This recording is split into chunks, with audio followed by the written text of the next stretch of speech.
Banquet, and I would like to recognize a few people. First of all, our guests. Arnie Beswick is supposed to be here, but I don't think he's arrived yet, but he should be here shortly. Tim and Penny Dye, are they here from the museum? Wow, I'm doing really well here so far. Marge, I know Marge Sarek is here, I saw her. She's over there with her son John, I think. Okay, I finally got one. And most of all, we need to thank our sponsors, Ames Performance, Green Buick GMC, and River Valley Turf. Green Buick GMC provided a number of the shuttles that got you over to the show field, and Turf Company, River Valley Turf Company provided the gators for our show committee to get back and forth. Also like to thank Quad Cities for their hospitality, the staff of the Hotel and Casino for taking care of us with the dinners, and also their help at the hotel. I'd like to recognize Art and Dee Barrett. They're right over here. Our convention coordinators, and also Larry Feidel and Tyler Whitehite, our assistant. Paul and Ramona Bergstrom, I don't think they are here, but they did the registration. Oh, they are? There they are over in the corner. They took care of all the registration and everything and kept everything moving smoothly. And also, definitely for tonight, we need to thank the judging committee, Rick Gonzer. He raises his hand. Mary Sundberg, Steve Cook, Greg Purcell, who's the ball of energy running around all the time, and Wayne Barron, who is to be up here shortly. I'd like to thank all the POCI directors, if they could stand up real quick so you know who they are, those that are here.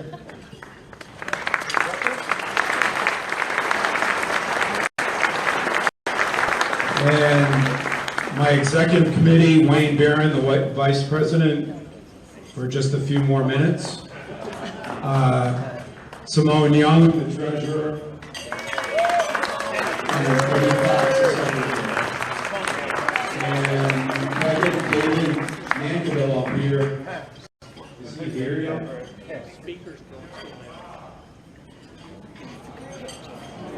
You're supposed to be up here if you want to introduce people. You need to leave your drink at the bar. Oh, he's got drinks in both hands.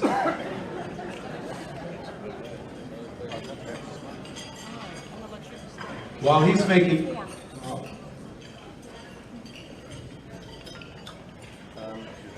He's making a few stops en route. They got rid of the drinks, so I guess we're all right to his wife, Mimi.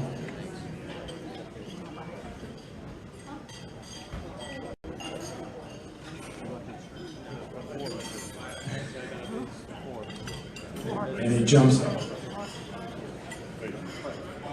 Yeah, I guess I still have a little energy left, but I'm damn thirsty. I really would like to thank, first of all, everybody I came to the Quad Cities, because without everybody coming, we wouldn't even have a convention. So thank you to all. And really, like Merle has said, we're here because of, and I'd like to thank them for their organisational skills and getting us here and making this event so successful. So I do have a particular thanks. I won't go on too long, but about 24 months ago, one of our club members, Dean Fate, came to us with the idea that we could host the convention again, which we hadn't done since 1996. And it was sort of mixed reaction at first, but we have enough members of the club that were here in 1996 that wanted to continue the tradition and thought it was about time we tried again. So I'd like to thank Dean for putting the idea in everybody's head. Unfortunately, he can't be here tonight, so And I'd like to thank, on top of that, the efforts and individual and group efforts that we had from the Black Hawk chapter. They did a fantastic job, and everybody equally worked throughout. So we couldn't have done it without the Quad City Convention and Visitors Bureau, and in particular our agent there was Joan Kranovich, and I think our POCI, Larry and Art will also agree with that they did a terrific job in conjunction with the local people. So once again, thank you all for coming, and we really, really appreciate it, and happy travels home. Thank you.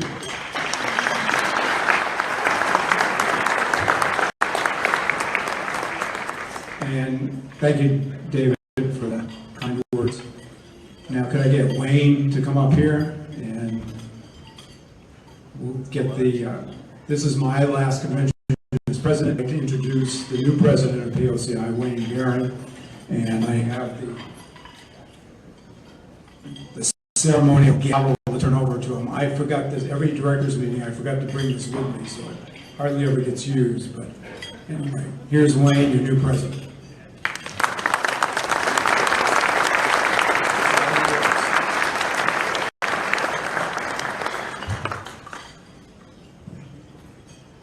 Arthur, my first order of the day would be to have Arthur come up and say a prayer before we start eating.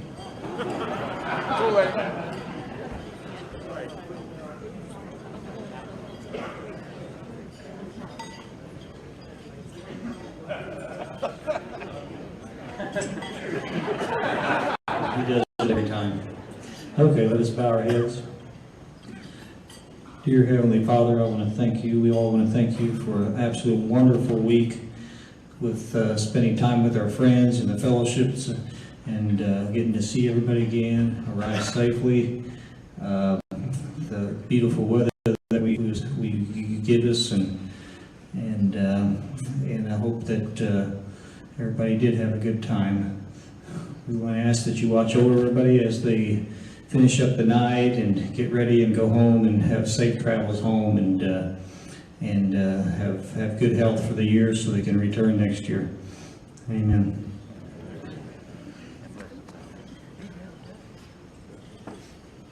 Thank you, Arthur. I have a set of keys found at the car wash. If anybody lost keys, they're up here. So I hope we enjoyed dinner, and we'll be back shortly. Thank you.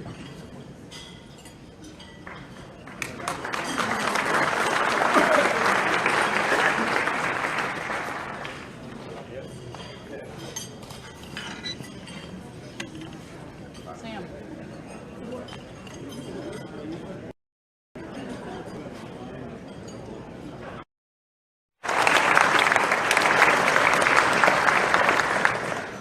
If you were able to see the chapter displays that were given out Thursday, and in that same area were a coloring contest and model contest.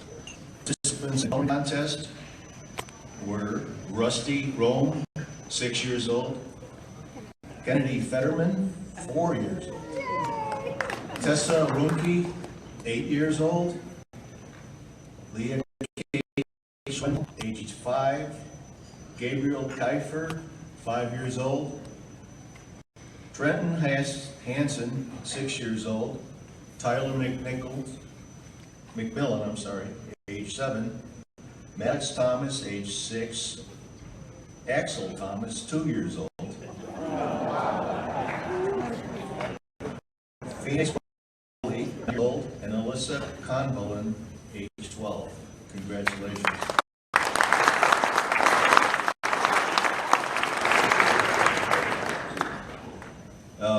Two awards weren't picked up at the room there. The model car contest certificate for Jackson Keller and a coloring contest for Alyssa Conbolin picked up in the foyer. Alyssa is the granddaughter of Don Vicari.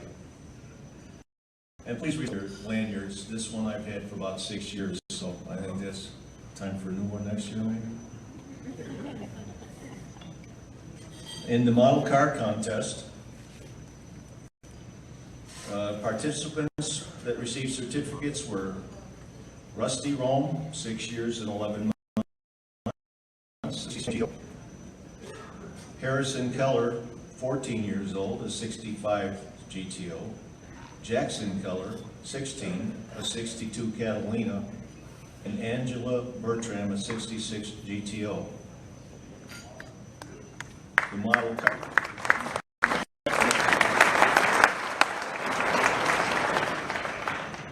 Model car contest winners are, first place was Ron Skelnar, 63 years old. Amazing you can still paint that stuff. A 67 GTO drag car. Ron also won second place with a 64 Royal GTO drag car.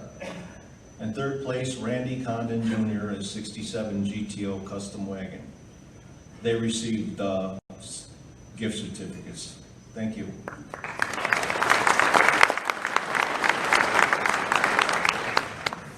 Inasmuch as the road warriors just come and drive in and shine, clean and shine, Matt Planning would like to give them an award. Matt, are you here?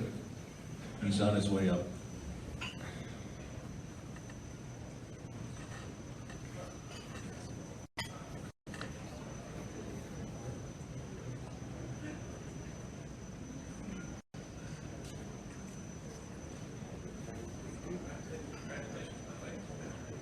This guy, new president, is that right? All right. Hey, how about it?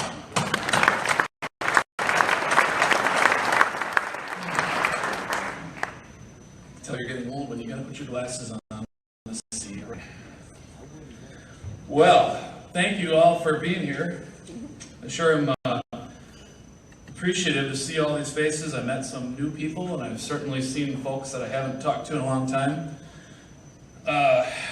My name is Matt Planning. I've been a member of the POCI since I was 18 years old. Next week I turn 44. This is my family. You know, I'm a car guy. I love all kinds of cars, but this is our brand, and this is really enjoyable to be able to be here with you guys tonight.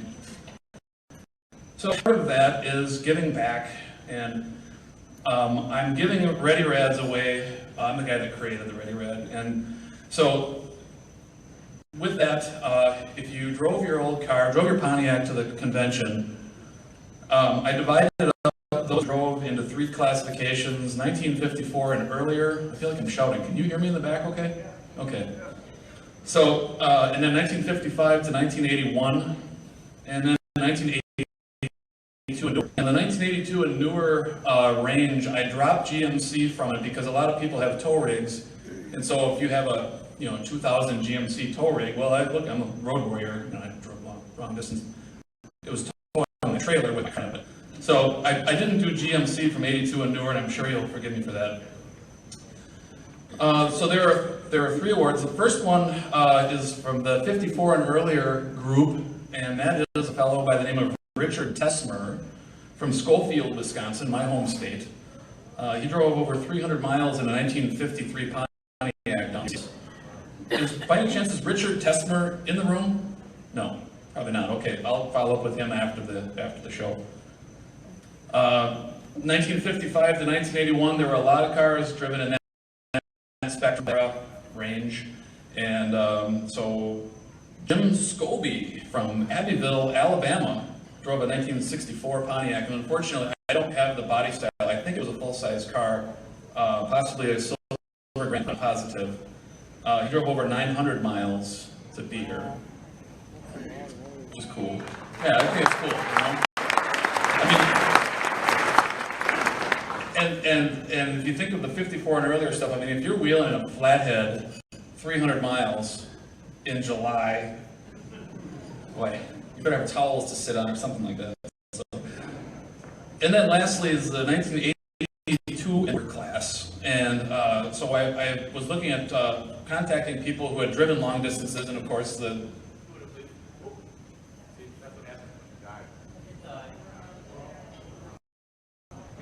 that's what happened.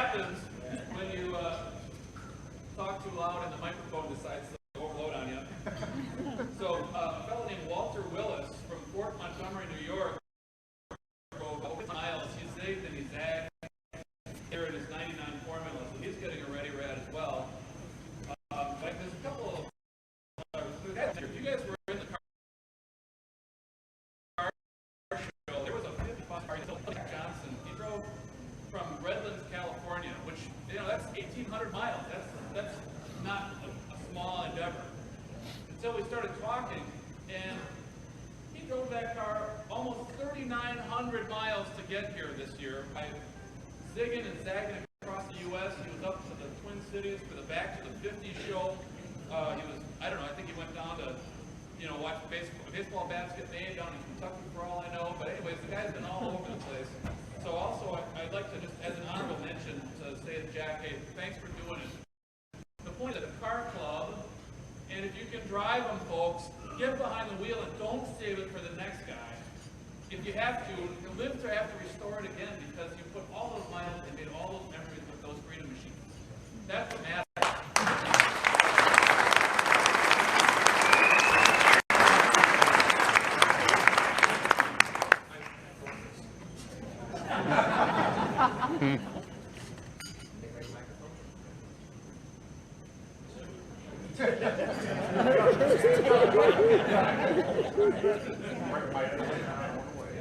Hello.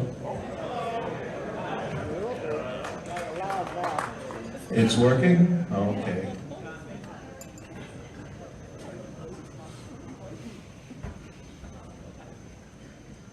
Those of you that were at the car show, the water concession there, the Boy Scout Troop 383. Couldn't they wait in line a few more numbers? They received the proceeds of that water sales to their treasury, so congratulations to them.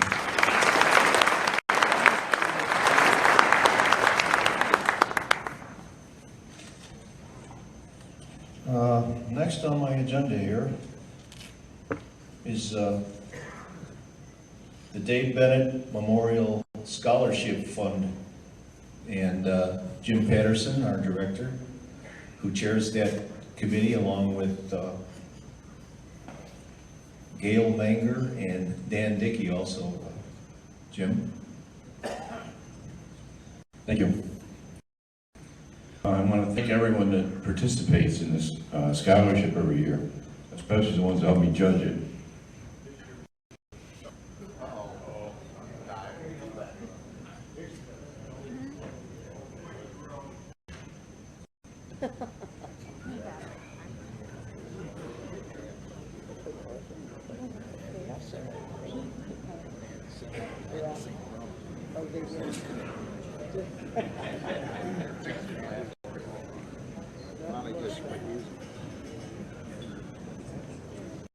Hello?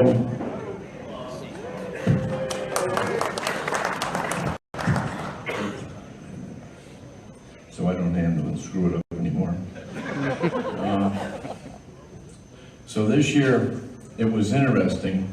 We had an ad in Smoke Signals in the March issue for the scholarship, and it seems that by April 6th, I hadn't received any applications. I don't know if anybody doesn't read Smoke Signals, but we had a huge ad in there for it.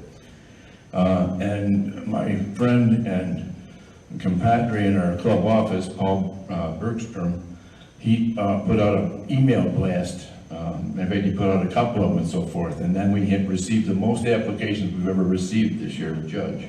We had 48 applicants this year. So,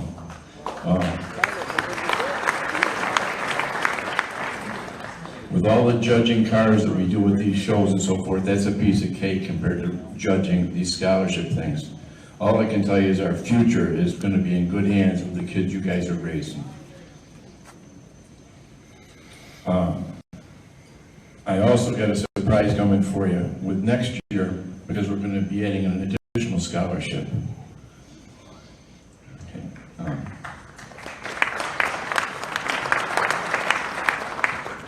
And I think I'll invite Marge up to tell you about that one, if I can find her in the room.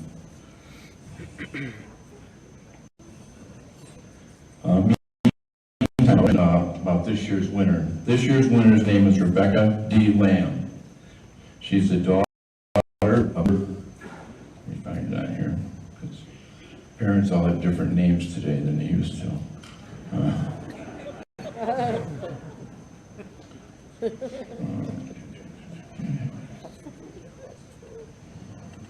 Clay Fees, member number 70886.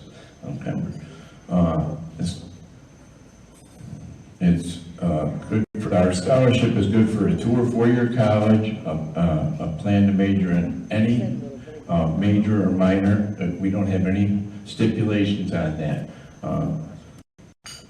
We judge on your school and community activities, your work experience, your grades, your academic achievements, honors and awards, and leadership and creativity and goals.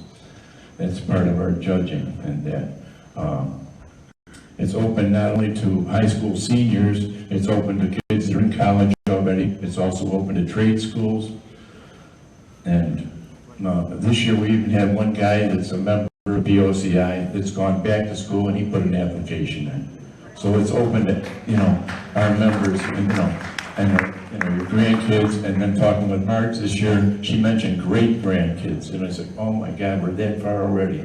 We're graying so fast. The girl that won this year is Rebecca Lamb, had a grade point average of 3.8. She was class ranked 64 out of 626. She's a sophomore at Georgia Southern University, and she's majoring in biology. And she wants to become a veterinarian for exotic animals. She plans on working at a zoo.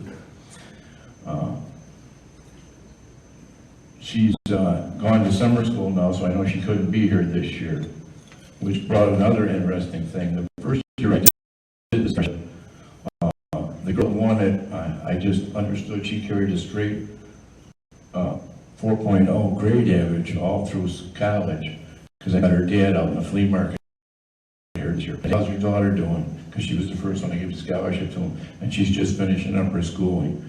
And she's carried a 4.0 average all through, so we're giving this to some good kids.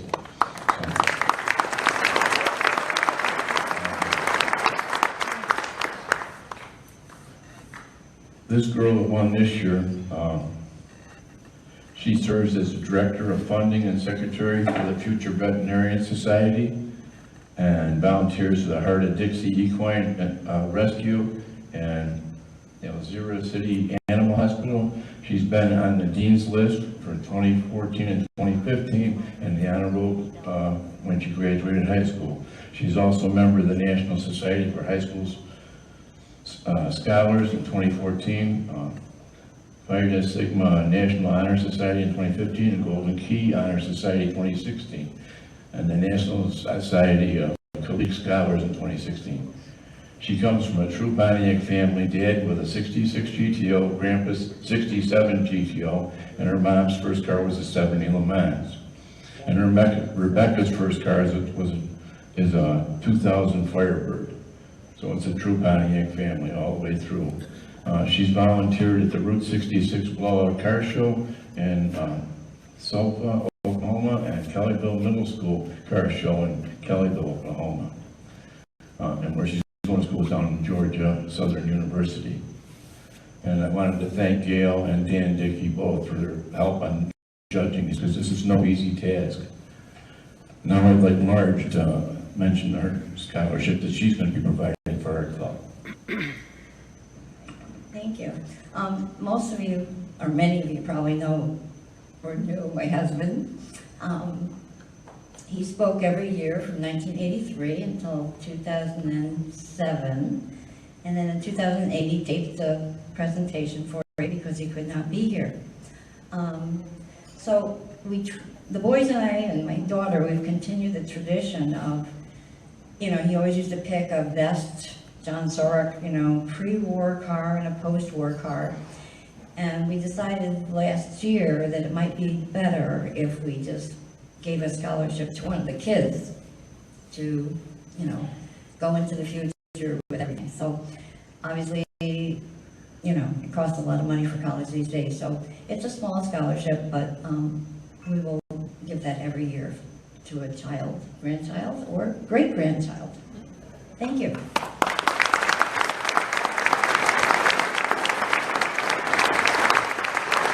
wanted to mention too, that Marge's scholarship is going to apply strictly to history and engineering majors. Okay, it's what she wants it for.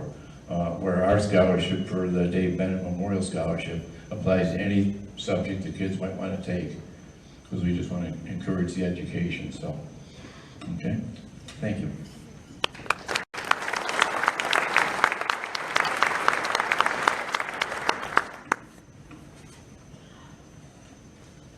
How many Black Hawk chapter people are here tonight? Let's stand up and recognize yourselves. All right.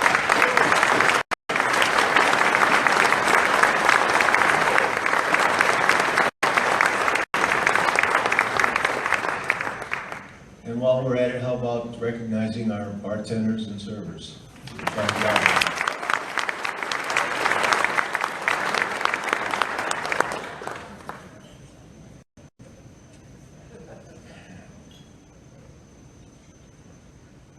At this time, I'd like to introduce Mr. Jack Anderson, a director, and he's got a presentation he'd like to read for you. Jack?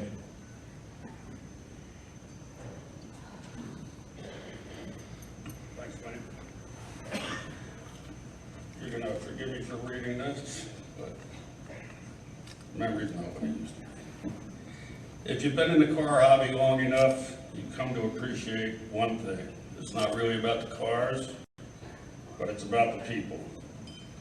We may start up a conversation about our cars, some parts, the one that got away years ago. But these discussions often lead to friendships that, nurtured from year to year, end up as lifelong relationships. It's because of these people that we keep coming back. Our beloved Pontiac mark may be long faded entries on the balance sheets of the bean counters, but it continues to live through us. There are some special people who contributed to the Pontiac legacy through the years, building the history from which we draw so many memories and stories. Tonight, we're pleased to recognize one of those special people, whose courageous acts on the quarter-mile battlefield have thrilled and delighted countless thousands for the past half century. How appropriate that we honor the contributions of Arnie Beswick here, less than an hour from the land that he has farmed for so many decades. Yes, Arnie's been first and foremost a real farmer. But Arnie is known to the world as a great drag race driver. His fate was set back in 1958 when he first raced a Pontiac. Since that time, his name and that of Pontiac have been inextricably linked. Think about it. Over 50 years now, Arnie has been Mr. Pontiac Excitement. As a civilian, in the sense that he never worked for GM, Arnie has perhaps had more to do with the Pontiac performance image than any other individual. Racing as an independent against factory-sponsored Thunderbolts and Hemis, he put the competition on the trailer at races around the country.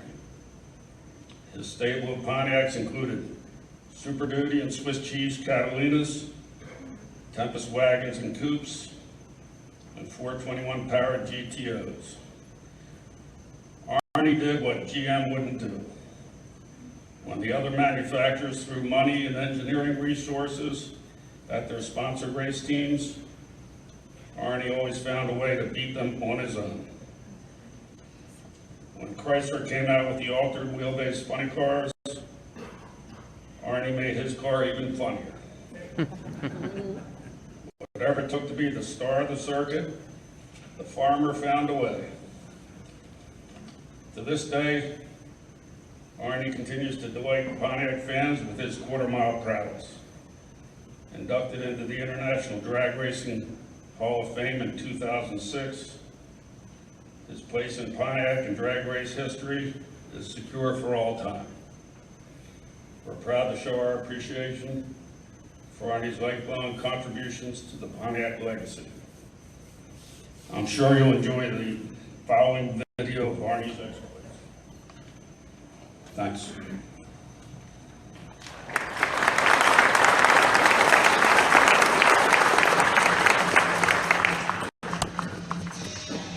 Arnie the Farmer Beswick's drag racing career is one of the most amazing of any person who ever strapped himself into a race car.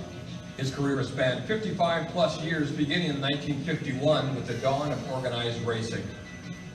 Although he actively farmed much of his career, he was able to be a formidable force in the stock, super stock, AFX, and funny car ranks of the 50s, 60s, and the early 70s. Even more, he accomplished this without major sponsorship. Arnie started his career in the early 50s racing Rocket 88s. His 54 Olds was unbelievably dominant and amazingly never broke. Although they were very rare in 1956 and 57, he tried his luck with the first Hemi Dodges. He made the switch to Pontiac in 1958 and for the most part has stayed loyal to that brand ever since. He gained national fame from the very start as an outstanding mechanic, driver, and showman, no matter what brand of car that he drove. His dominance in the stock car was proven by the fact that he won his class at the very first World Series of drag racing and continued to do so for the next 9 years. This 10-year record still stands. He's also competed in many NHRA events, winning several titles. His wins include a class win at the very first Nationals held in 1955 in Great Bend, Kansas, the first NHRA NASCAR Winter Nationals in Daytona Beach, Florida in 1960, as well as the California-held Winter Nationals held in the mid-60s. He also assumed the prestigious #1 spot on the Drag News Mr. Stock Eliminator list in late 1963.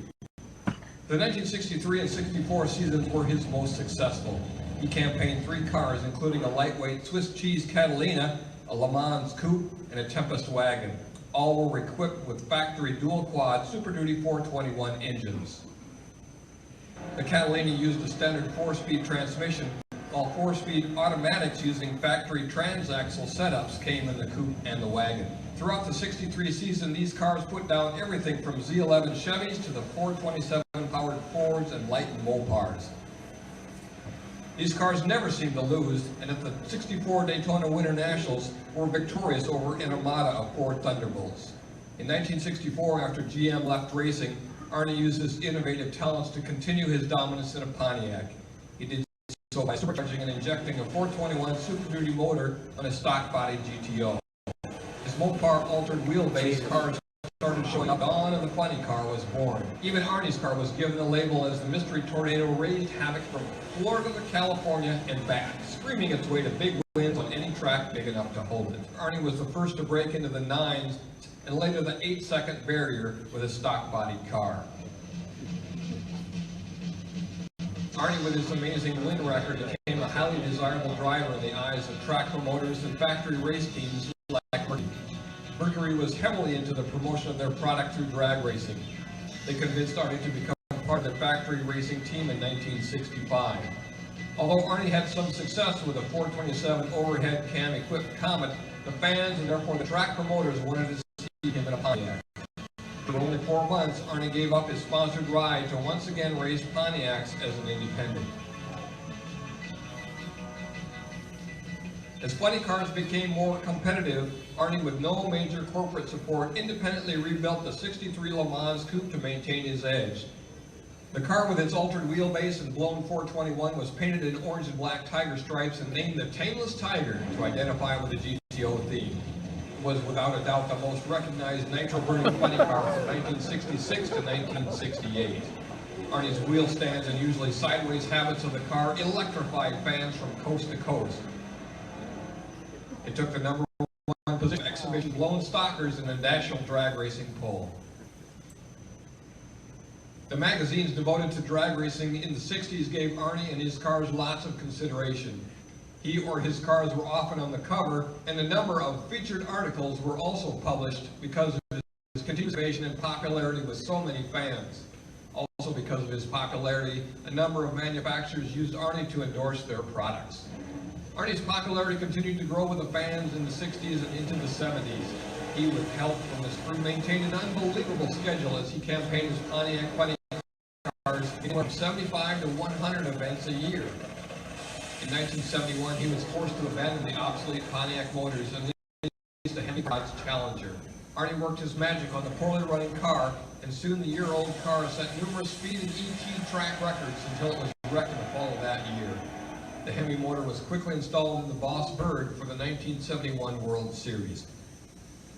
It was April of '72 when a newly built structure on the Beswick farm housing his entire racing operation and much of his farm equipment caught fire and burned to the ground, destroying or badly damaging everything inside. Being the independent that he always was and is, this appeared to be the end of a highly successful racing career. However, his passion for the sport and his support brought him back to the track at a drag race reunion. The event was held at the Rosso Motorsports Park in West Palm Beach, Florida in 1986. I drove a '63 Tempest owned by Bill Whitaker. You was asking the apparatus the most notable time or week that Nicholson. I'd like to tell you one time when I beat the league. That was drag race in the States on 1964 when Don gave me the victory sign on the 5. And I don't know if today he still has messed up to it, but he just about fell out of his car doing it. You might ask him about that at this point in time. Well, I know what's the response. Well, if he's going victory, Arnie, with the help of a good friend and fellow drag racer Jay Howard, returned to the track in a white '63 Le Mans that quickly received the patented Tiger treatment. The car ran a consistent low 10 to high 9 ET.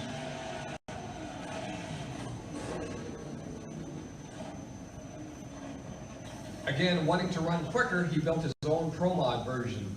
This car got Arnie down to the mid 7-second range and had the power to do his 3/4 track burnouts with quick backups that have now become a trademark.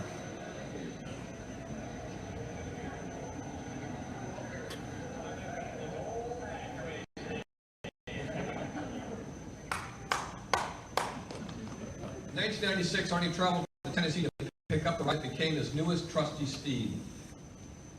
This all-by-gas body 64 GTO soon delighted fans with his low 7-second passes.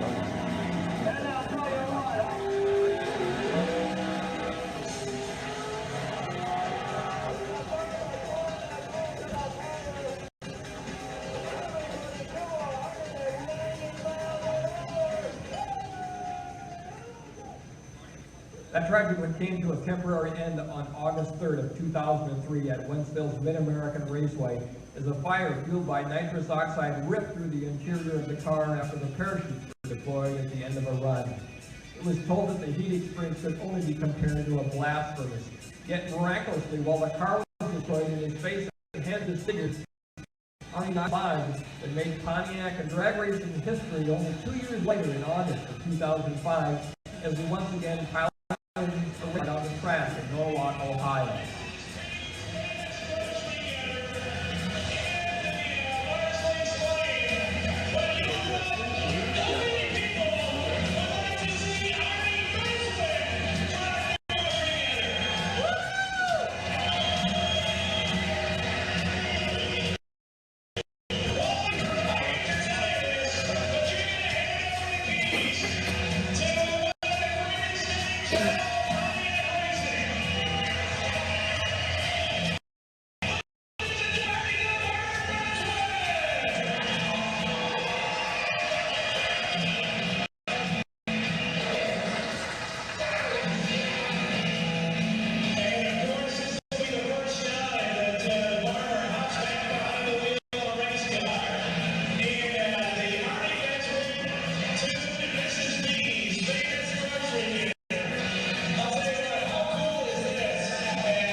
returned to the home track of Cordova, Illinois, 3 years after that tragic fire, and again made history as he piloted his own beloved and trusted GTO, the Taylor's Type 2, down the trail.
Artie, would you like to come up here?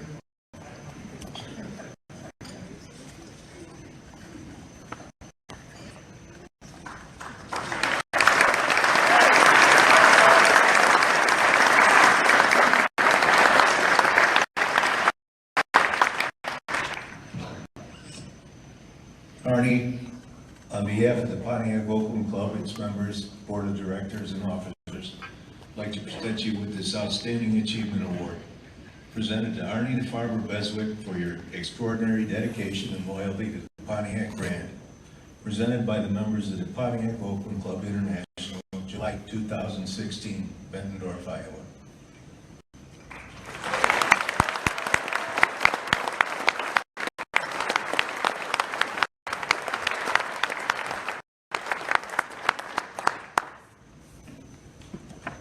sort of speechless, and I don't know if I'll ever be able to talk so that you can understand me, but I didn't expect anything like this. I never expected anything that you showed tonight. It kind of took my breath away. Just want to thank everybody for coming. Yes, I've had quite a storied career, no doubt about it. There's a lot of hard hours, long hours, a lot of pioneering parts to make things hold together and make another run. A lot of times it's had to be handmade at some special machine shop. When we pioneered the 400 turbo transmission in the first GTO I had, the Mystery Tornado, when I put the blower on it, I couldn't keep a 4-speed in it. Then we tried a B&M turbo hydro for several weeks, and we kept burning them up. So that was when the turbo first was introduced. So we tried the turbo. And unfortunately, that was way too weak for it also, but at least it didn't have 60-some volts to both the converter to the flywheel, so it made it a little bit easier to change. We'd have to change it every run to make the next run. But we continued to do that until we found better pieces, thanks to B&M, thanks to an engineer at Pontiac who had connections with a Detroit Transmission who made the B&M Turbo, or excuse me, the Turbo 400. So that was quite a learning experience, very expensive. I went through more transmission oil than the oil companies how to keep up with me on the amount of oil I've used, changing the transmissions all the time. But I guilty of competition, a lot of competition. They didn't like me a lot because I did win my share of races with kind of an underdog car. As you all know, that I had to work with that combination, putting it in a 66 body. It was much lighter. We moved the wheels. Everything was going to this altered wheelbase situation that the Mopar Chrysler people introduced in 1965. And my car got the title of a funny car also, which I hated because it was pretty much stock appearing. Well, I had to give up on the idea of being negative about the funny car name, and so I finally joined the crowd in 1966. Was my 66 funny car, which was labeled by one of the announcers a star of the circuit because it's a paint job and kind of a more stock appearing than most of them. So, and I did very well with that car as well. We traveled many miles, as most of you know, who followed my career, from East Coast to West Coast to South to the North, and we sent a lot of the racer competition home, talking to themselves with some kind of an obsolete thing that really had no factory support. As you know, or may not know, Chrysler and Ford was in it full time, and every time you turned around, they come out with some new trick to make the car faster, either with different cylinder heads, intake manifolds, transmission modifications. They just was constantly on top of trying to find more horsepower and finding a way to put it to the ground. So as an individual, independent, it was pretty hard to keep up with that type of a situation where they had that kind of a advantage. But some way, somehow, I managed to stay with most of them throughout the. Actually, there was days when I would break before the final eliminations, but they all knew I was there, and I held my own pretty well. I just wished Pontiac was still with us. I know if John DeLorean was with GM or with Pontiac, it never would have gone away. There's probably a lot of you out here know the same story, but that wasn't the case. The rest of the divisions were very jealous of John. whether it was Oldsmobile, whether it was Buick, whether it was Chevrolet, they didn't like him because he put Pontiac on the map with car sales way and above what anybody ever expected to happen. And the 63 Le Mans that I had, coupe and wagon, and Swiss cheese car was a lot of that he endorsed. He had, not that he was an engineer, not that he had anything to do with the design of it, but I'll tell you, those cars were so far ahead of the competition, you didn't have to be anything special for a driver or a mechanic to whip the butts of the Chevys and the Fords and the Mopars. That's,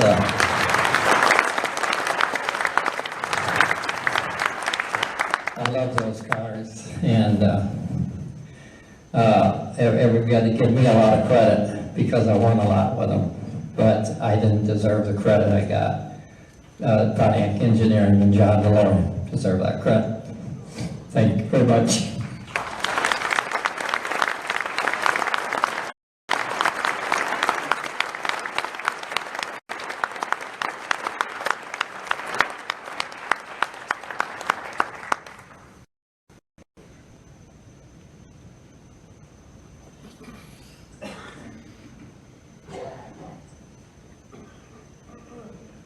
I'm almost speechless.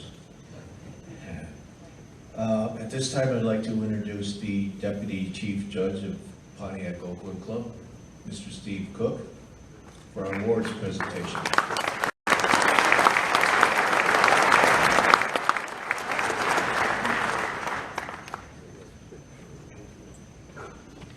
Good evening, everyone. I'm going to try and keep it moving efficiently, but still give everyone their moment of glory up on the big screen here. Can everyone hear me in the back? Coming through okay? Good deal. Okay, if I'm, don't heckle me, but if I get too fast or too slow or wander away from the microphone, somebody give me a holler so I know what's going on. We're going to start out with the points judge program first this evening, and I'd like to ask everyone to help everything move efficiently. What we're going to do is we don't want anyone up here on the stage. We're going to move the line across in front of the stage this direction, okay? So no matter where you are, even if you're over here, try to work your way across so you can come in from that direction and come across here. And I'd like to introduce my assistants down here, or not assistants, more than assistants, but we have Mary Sundberg. She's senior master judge. We have Greg Kersel, senior master judge. My wife Andrea Cook, and Rick Gonzer, chief judge.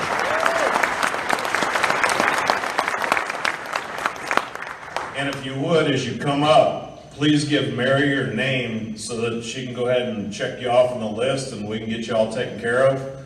And hopefully we can get everyone, give them their moment of glory and get them home to bed without further ado. We're going to start with the modified class. Okay, and for modified class, we'll start with the bronze awards. We have Heath with his 1971 Pontiac Le Mans T37.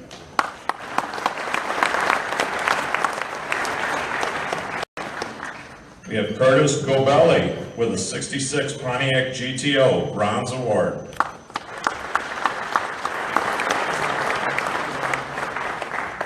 And we have Ray Steck with his 66 Pontiac Grand Prix Bronze Award.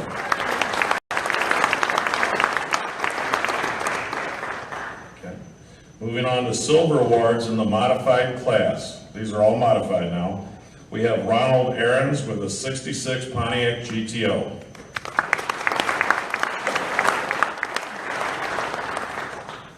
We have Robert Batten with a 1964 Pontiac Le Mans GTO.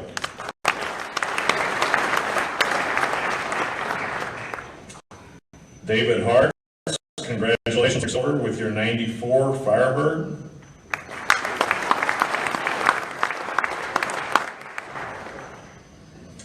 Ron Vasilevsky with the 1960 Pontiac Firebird Silver Award.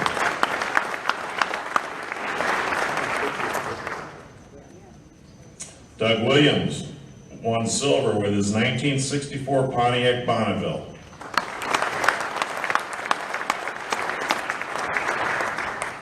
David Zyville with a 1965 Pontiac GTO Gold Award.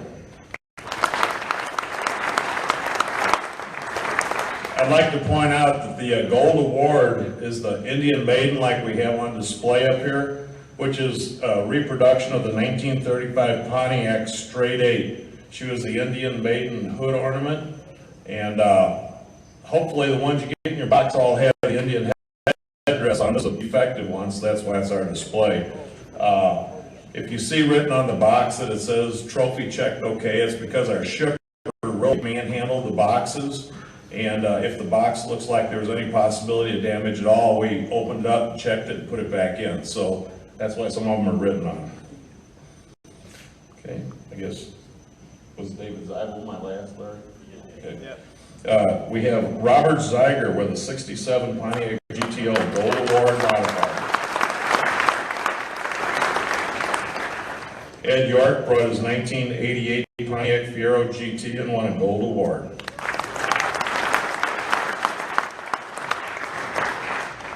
Robert Woolsey, also 1968 Pontiac GTO Gold.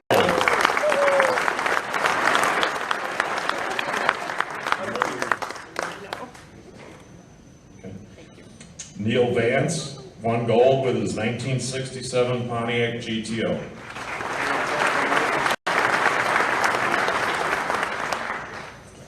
Wayne Summers also won gold with a 1967 Pontiac GTO convertible.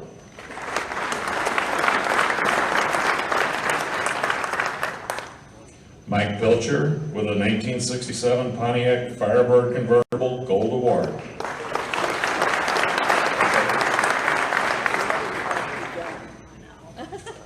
We have Rennie Mowry with a 1965 Pontiac GTO Gold Award.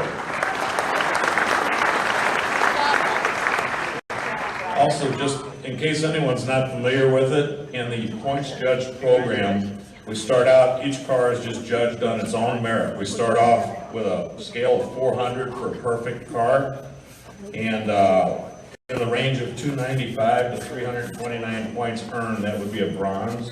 330 to 364 would be a silver, and 365 plus is gold.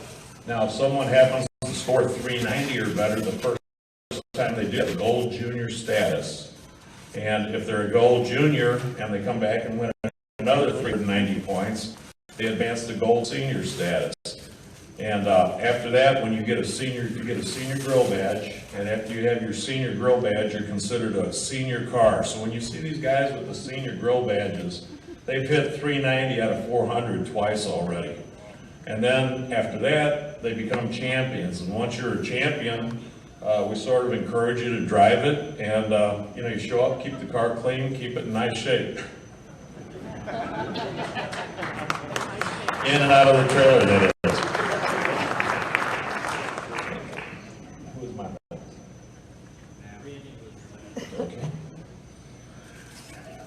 Okay, Daniel Montague with a 1974 Pontiac Ventura Gold Award.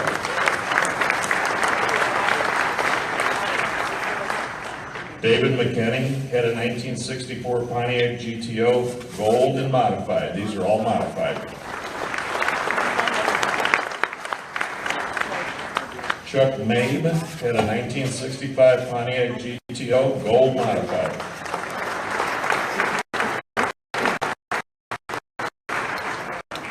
Becky earned gold in the modified with his 1963 Pontiac Tempest.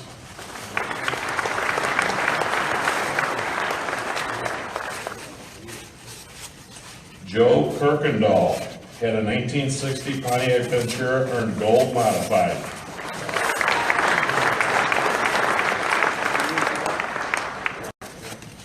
Kevin Haynes earned gold in the modified with a 65 Pontiac Cadillac 2+2.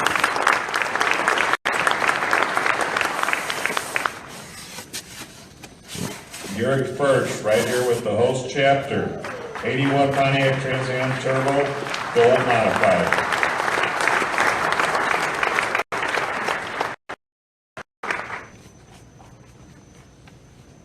Gary Durner, 1972 Pontiac Grand Prix Custom, gold modified.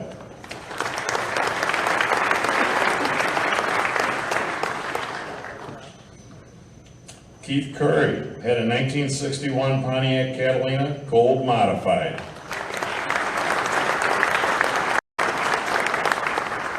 Keith brought 3 Pontiacs to the convention this year, and he arranged for the Gators that helped us get around the field, so we really appreciated that, Keith.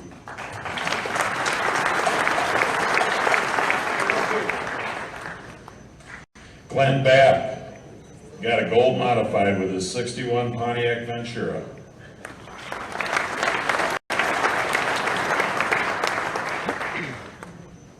Glenn also had 2 cars here himself in the modified class.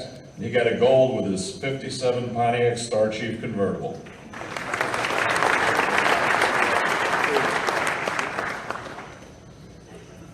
Gerald Avery brought his 67 Pontiac GTO and earned gold modified.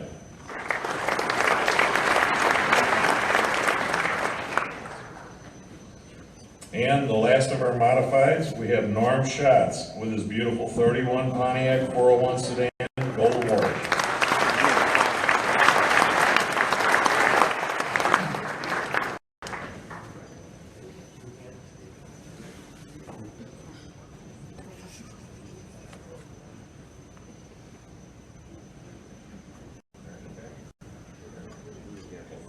We're going to go on to the stock now. These are the cars that are built to replicate or restored or maintained to replicate as they roll off the factory assembly line at the factory. And same scoring system here. We have Robert Law with a 58 Pontiac Bonneville earned bronze in the stock category.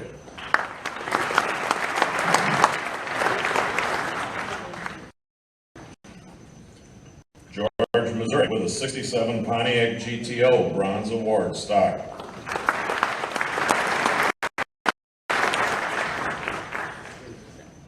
Jay, I'm sorry, I'm going to do it again. Jay Van Altevorst brought his beautiful 28 Pontiac 4-door Landau sedan, silver in the stock award.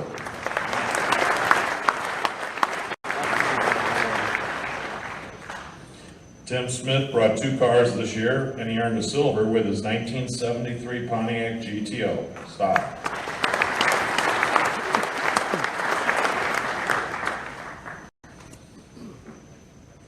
Rennie Morey had 2 cars this year, and his 65 Pontiac GTO won the silver in stock.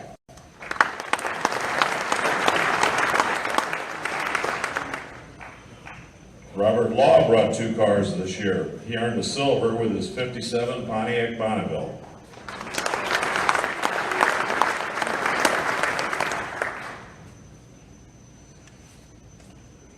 John Krempowski with his 1994 Pontiac 25th Anniversary TA, silver in stock.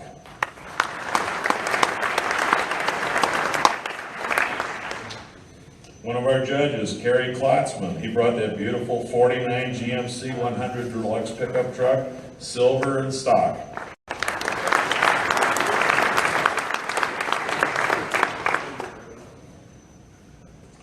Sheldon Hamilton with his 68 Pontiac GTO, silver stock.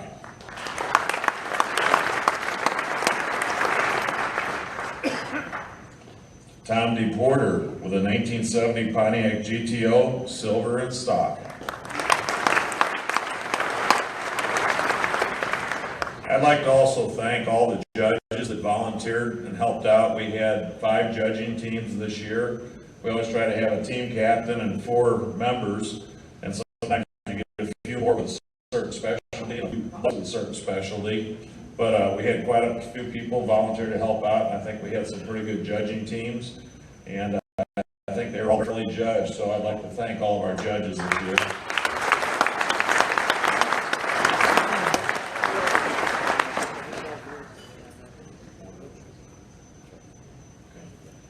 Patrick Brown with his 1972 Pontiac Le Mans, silver in stock.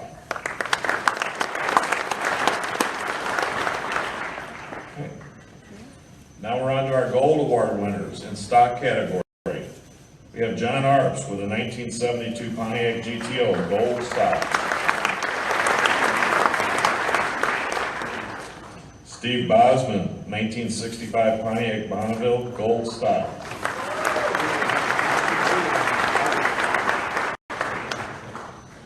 John Bramwell with 1959 Pontiac Catalytic Convertible, gold stock.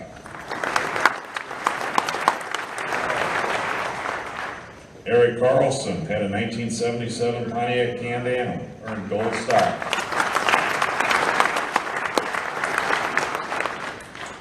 Jim Cashin has his 1964 Pontiac GTO, earned gold stock.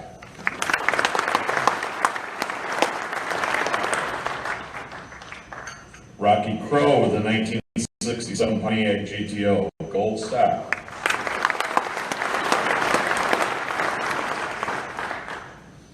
Gary Cunningham showed his well-maintained 1994 GMC Sierra SLT, earned gold stock.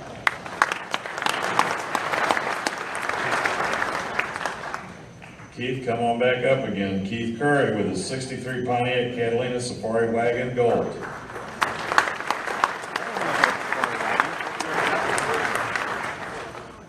Jim Isabel had a 1968 Pontiac GTO, earned gold stock.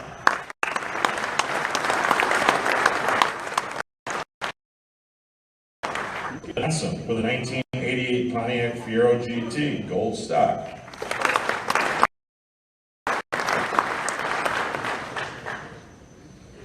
Russell Karnick with a 1967 Pontiac GTO, gold stock.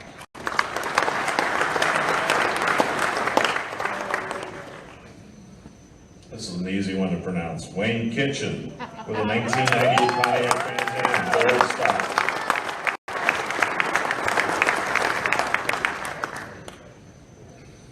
Mark Levin brought his 1969 Pontiac Trans Am, gold stock.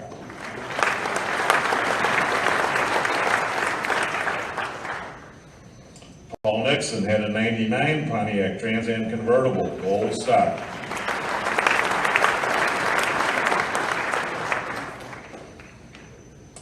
Dominic Ragusa with a 1965 Pontiac Le Mans GTO, earned gold stock.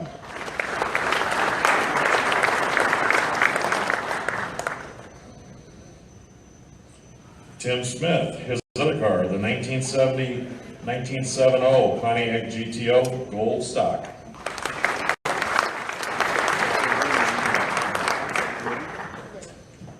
James Zeibel, 1970 Pontiac GTO hardtop, gold stock.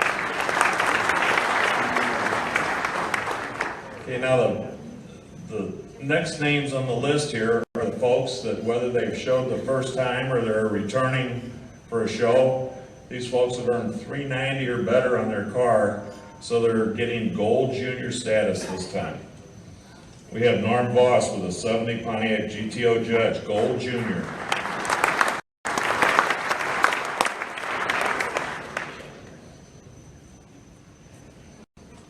Kenneth Moravik brought his 65 Pontiac GTO convertible and earned gold junior stock.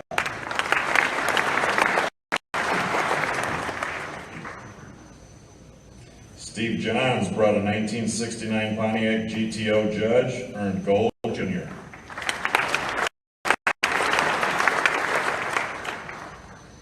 Martin Hirsch with his 1962 Pontiac Bonneville convertible, gold junior.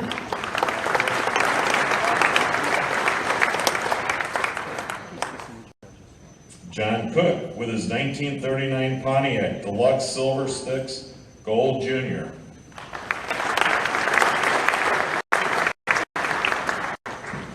Like I said, several of these cars, it was the first time they've come and been judged by us, and they got $390 the first time they were judged, right out of the box. Some real quality cars. The whole show was very quality cars. Tim Burton brought a 1972 Pontiac Trans Am and earned gold junior.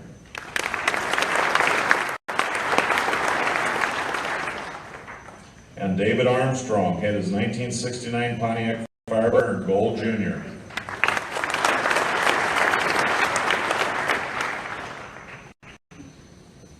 I know we're gonna hear some hoots on this one. Dalton Wheeler with his 1981 Pontiac Trans Am Gold Senior.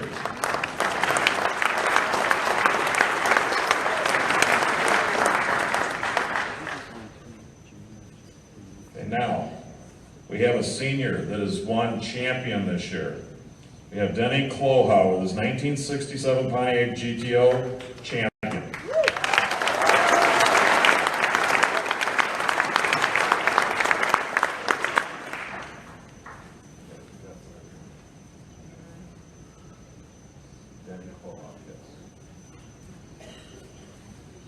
We have Gary Kittle with his 1966 Pontiac Catalina 2+2. He is now a champion.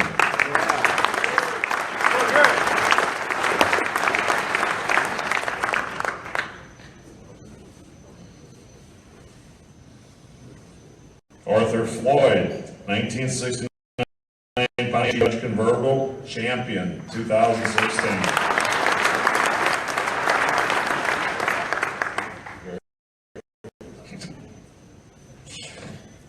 And our director, Jack Anderson, with his 1965 Pontiac Catalina 2+2 champion.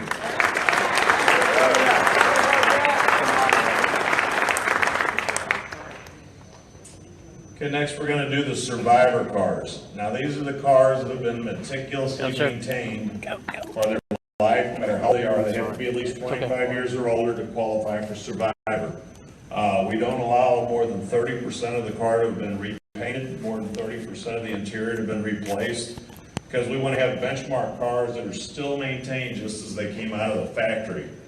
That way people that are restoring a car, they can go look at survivors and know that this is how the factory did it. You know, you can have 10 different restoration shops and they all have a different idea. But that car that's been maintained as factory new, that's the one that really tells the true story. So we're going to do survivor cars now. Darrell May brought a 1958 Pontiac Star Chief Survivor and earned a silver award.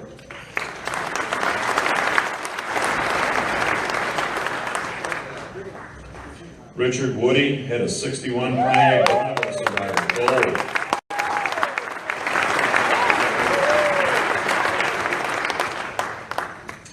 Daniel Harris with his 72 Pontiac Granville Convertible, gold.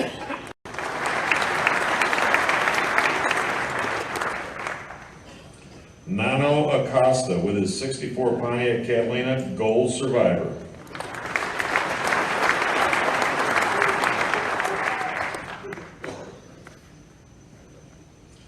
Doug Clark brought his 87 Pontiac Trans Am GTA, gold junior survivor. Remember, these are the survivors that have earned 390 points or better out of 400 now. Randy Condon Jr. brought 75 Pontiac Granville Gold Jr.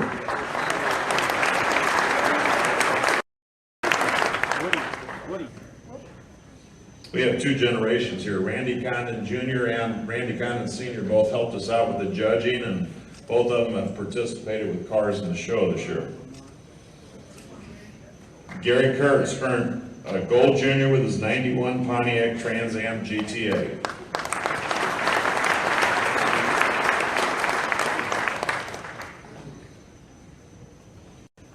Pardon me on this one. Mike Mikuchik with his 90 Pontiac Trans Am got Gold Junior Survivor.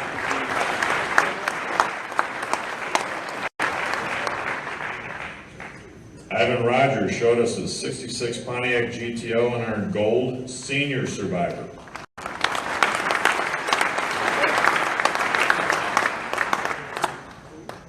Now these are Gold Seniors, so the second time they've earned 390 or better.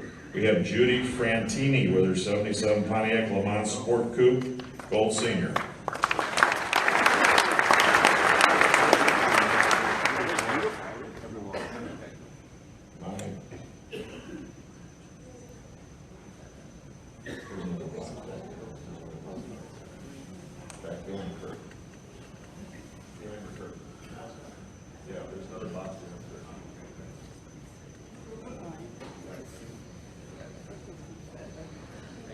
Bear with us just a minute. We had a box of 8 trophies that we didn't open up in case people didn't come, and it looks like everybody came, so that's good. None to mail this year. Anyway, I gotta get the suspense over with. Mike Darr with his 72 Pontiac GTO 455 Gold Senior.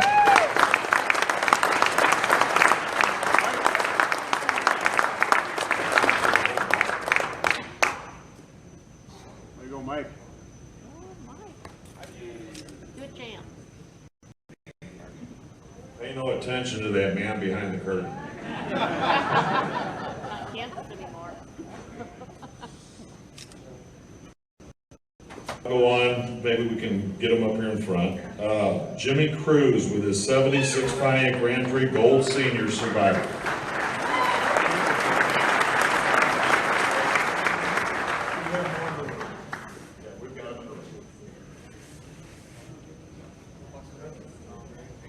Hang around a couple minutes afterwards, because we have more in the room.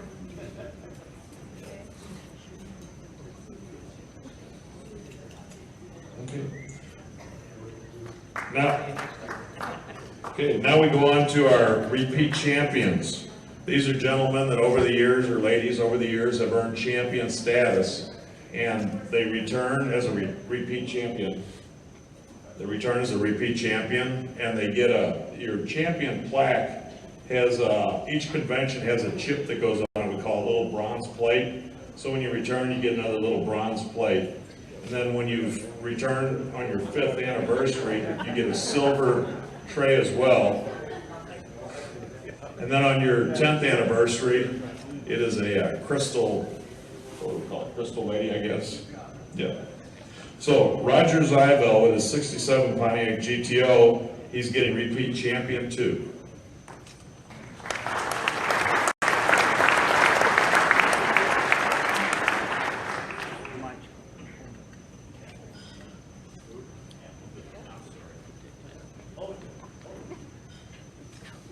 Sorry, I missed one. John Kappelman with his 61 Pontiac Bonneville convertible, repeat champion too.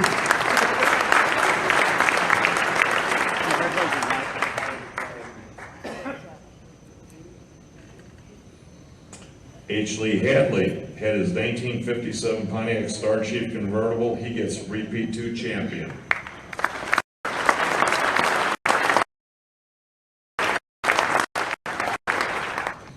Now Roger Zyvel with his 67 Pontiac GTO, repeat 2.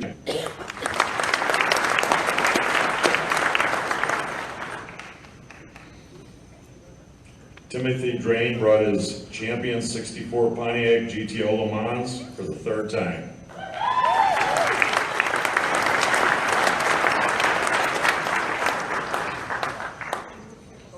Bill Nawak brought his champion 72 Le Mans GTO for the 3rd time.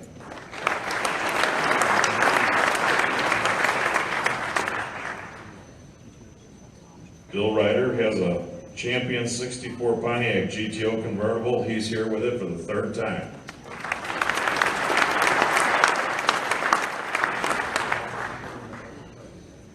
Our new president, Wayne Barron, with his 73 Pontiac Grand Prix, he's now a repeat 4 champion.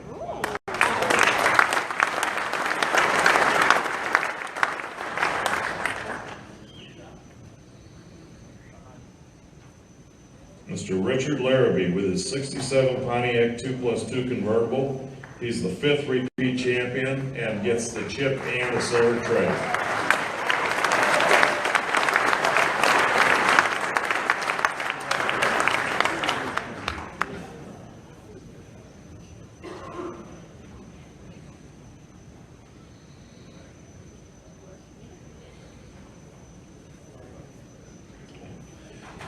Joe Kywak III brought his 1988 Pontiac Fiero GT. He's now a repeat 7 champion.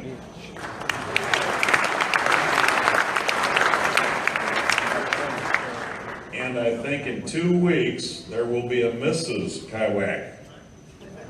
They're about to be married in, is it 2 weeks, Joe? 2 weeks. Yes.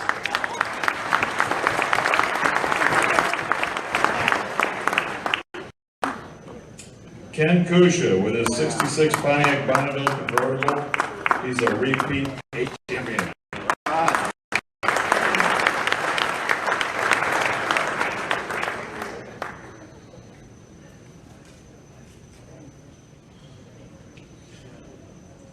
Philip Rouse Sr.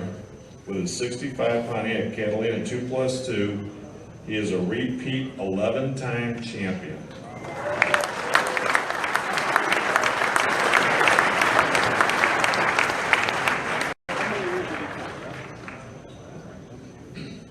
Our last award and the points judged.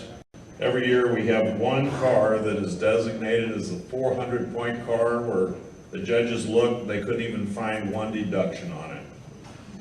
And the winner of the Concours d'Elegance, they get a custom fitted jacket. It says Concours d'Elegance on it, and it has a few of the club logos, so we never know who's going to win ahead of time. So what we have to do is we have to congratulate you when you come up, and then Mary will get you your size. And as soon as we get a jacket custom made for you, you'll have that jacket. So if you see someone wearing the jacket, it means they've got a 400-point car hidden somewhere. Okay, this year, we've got a real special deal on this. We have a young man, and we're really glad to see the younger people come out in our club. And he's got an outstanding 1975 Pontiac Granville. Randy Condon Jr. wins the Concours d'Elegance in 2016.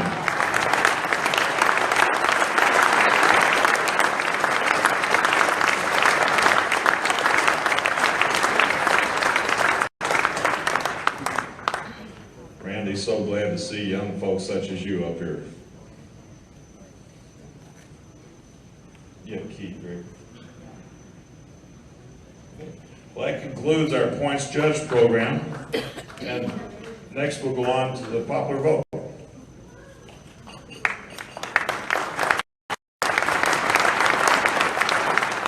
Congratulations to all the winners. Pardon me while I get my list down here.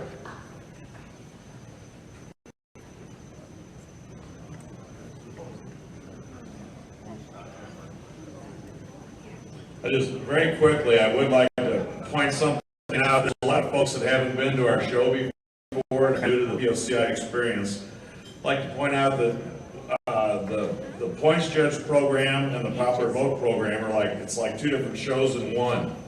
And usually the host chapter takes care of the awards for the popular vote, and they try to show a local flavor. And this year for the local flavor, we have the Isabel Bloom Pottery Company right here in the Quad Cities. I'd like these awards are really special. They have an Isabel Bloom medallion on them. It's a pottery medallion, and it's representative of the Quad Cities. If you look, you'll see the bridge out here on it, and they have Eagle Day here. So there's an eagle that's soaring overhead. And Dave Lucan, I don't know if he's in here, but he said that there's several things on this that are all representative of the Quad Cities. So it's really a local flavor deal. And these were all handcrafted by the local, the mount that they're on were handcrafted by the local chapter. And Dave Lucan had a big hand in that. So they're really very personalized awards. I think everybody that gets them will be real proud of them. So without further ado, Dave, if you're here, please come out and hand them out. You need to handle them one more time.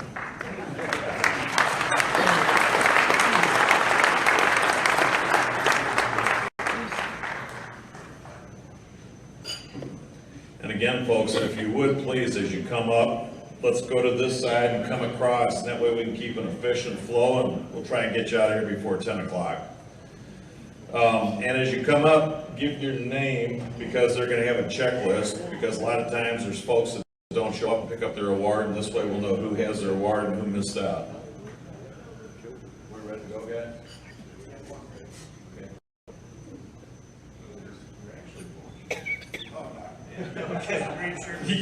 Can't make Dave blush. Okay, we're going to start out with Class 1A.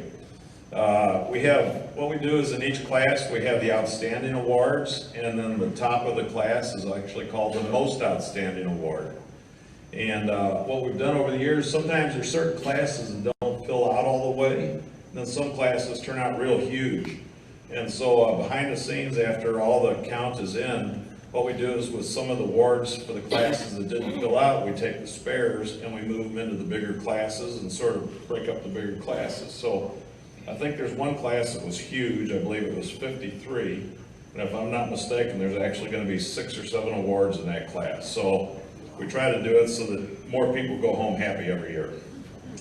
So without further ado, Class 1, we have Kenny Letts with his 29 Oakland 4-door sedan. He got most outstanding.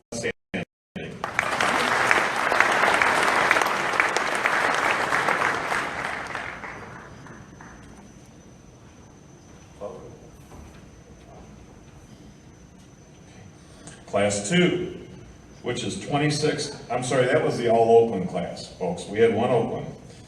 The 26 to 36 Pontiacs for all models is Class 2. We have Ronald Laird, got most outstanding with his 32, I'm sorry, he got outstanding with his 32 Pontiac Model 302.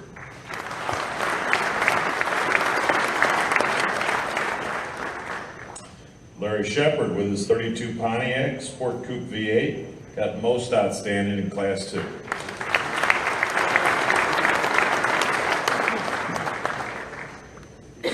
Class 3, which is 37 to 48 all models, James Patterson with his 41 Pontiac got outstanding.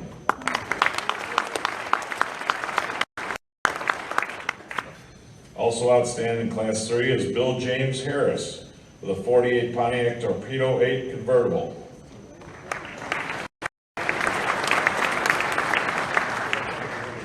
Our most outstanding car in Class 3 was Jerome Lynch with his 40 Pontiac Business Coupe.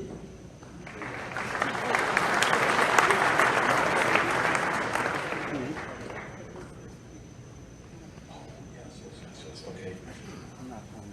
I forgot to make a note, but I'm supposed to remind everyone, you know, we all had the pictures taken out there, and some folks came up to the picture booth and they said, I don't want my picture taken, and drove right on through. That's actually a part of the tech inspection. So some of these people wanted an award and insisted on not having a picture taken. So what we're going to do is you're going to see a trophy show up here. It means we didn't have a picture of the car, unfortunately. But wanted to remind everyone in the future that is a part of getting your car tech inspected. Okay, for Class 4, we have 49 to 54 all models. David Luke was 50 Pontiac, got outstanding.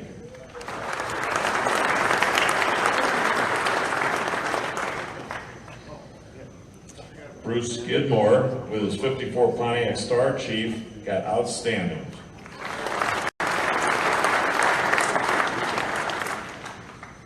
In Class 4, Joseph Wheat with his 53 Pontiac Chieftain Station Wagon, most outstanding.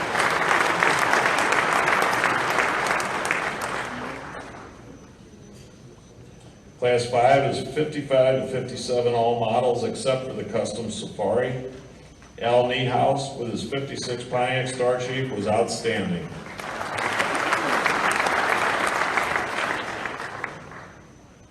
Class 5, Al Longley with his 56 Pontiac Star Chief convertible was most outstanding.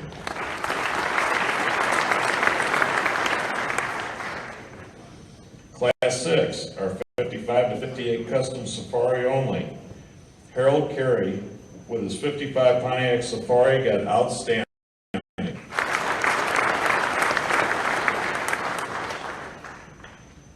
Louis Calasabetta with his beautiful 57 Pontiac Custom Safari, outstanding.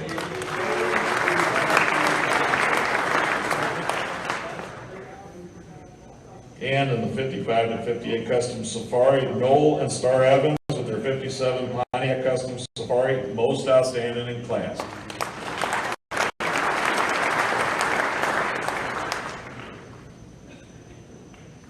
Class 7. 58 all models except Custom Safari. We have Larry Allen with his 58 Pontiac Parisienne convertible, outstanding. I don't know if y'all got a chance to look at that car, but it's a Canadian-built Parisienne, and when these were built in Canada, they had Chevrolet frames and Chevrolet engines. So he's got a 58 Pontiac with a 348 tri-power. Did we get it right, Larry? 348 tri-power, Chevy engine on it, out of the factory. We had Gus Fricks with a 58 Pontiac Bonneville, earned most outstanding in that class.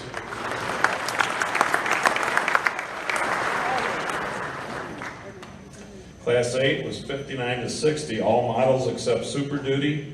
Richard Sperling with his 59 Pontiac Catalina earned outstanding.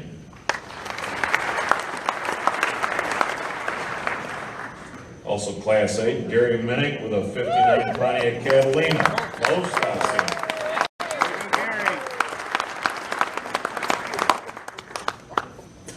Class 9 were our 61 to 62 full size except for the Grand Prix and the Super Duties. Charles Cohn with the 62 Pontiac Bonneville earned outstanding.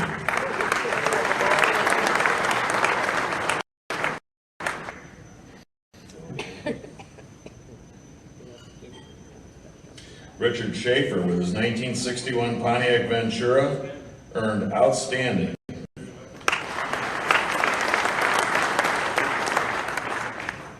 And in Class 9, Bruce Shadow with his 61 Pontiac Ventura, most outstanding.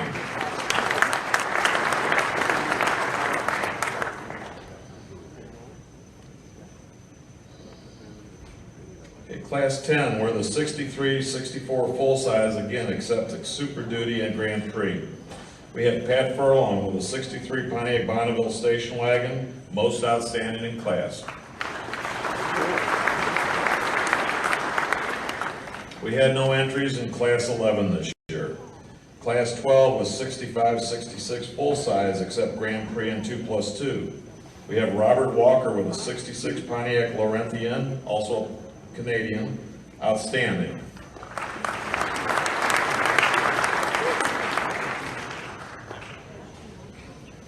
Class 12, Richard Gemmel with a 65 Pontiac Catalina, outstanding in class.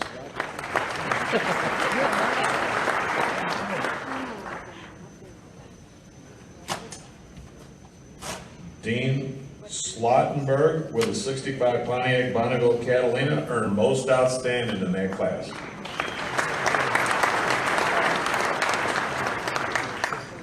Class 13, they were our 67 to 70 full size except Grand Prix and 2+2. We had Mac McConnell with a 68 Pontiac Catalina convertible. He earned most outstanding in that class.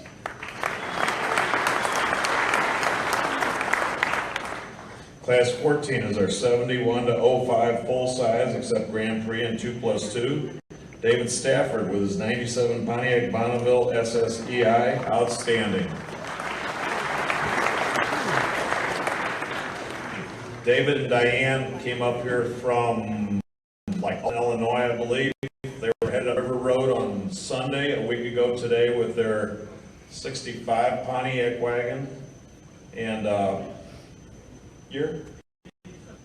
87 Pontiac wagon. And wagon got totaled out on the road within 50 miles of their house. They regrouped. Luckily, they're okay. They regrouped and they came up with their 97 Pontiac. So we're glad you all made it okay this time.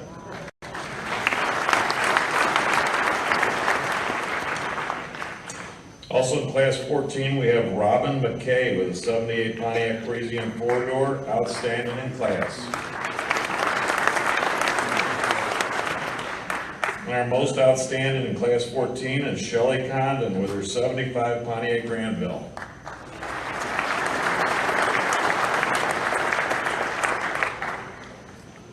Class 15, or 77 Can-Am only. Nick and Deb Shelf with a 77 Pontiac Can-Am, outstanding in class.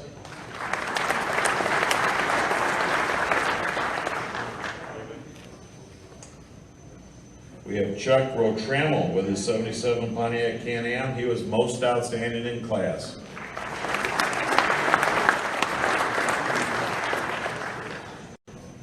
Class 16 was 64 GTOs. Documentation is required. Lynn Luter with a 64 Pontiac GTO was outstanding in that class.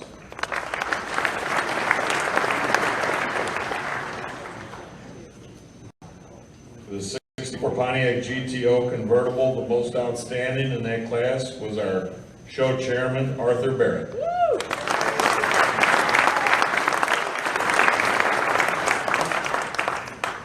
He gave $25 for that car. Really, he did. There was a story in Smoke Signals about it.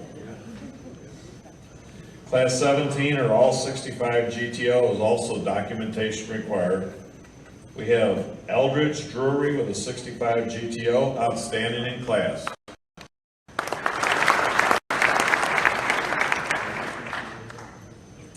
Kevin O'Rourke with a 65 Pontiac GTO, he was most outstanding in class.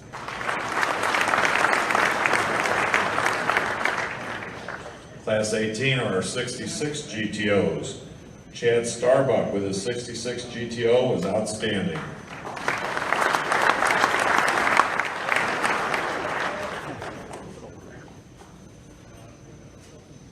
Ron Bertram with his 66 Pontiac GTO was outstanding in class.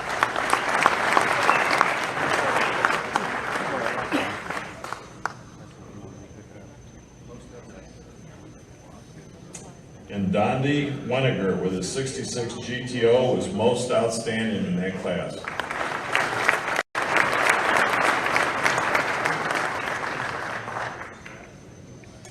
Class 19 was our 67 stock GTOs.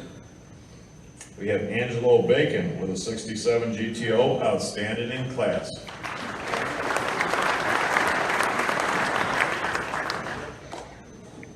Steve Young with his 67 GTO convertible was most outstanding in class.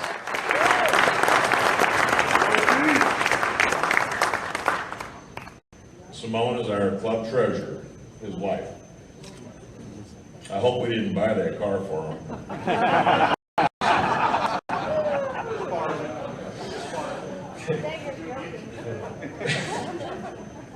Class 20 was 68-69 GTO except judges. We have Michael Higgins with a 68 GTO, outstanding in class.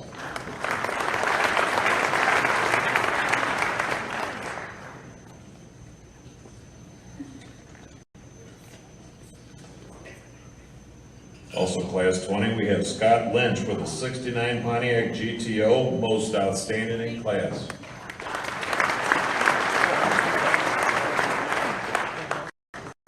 Class 21 with our 70 to 74 GTOs except judge. We have Kevin Fouch with a 74 GTO, outstanding in class.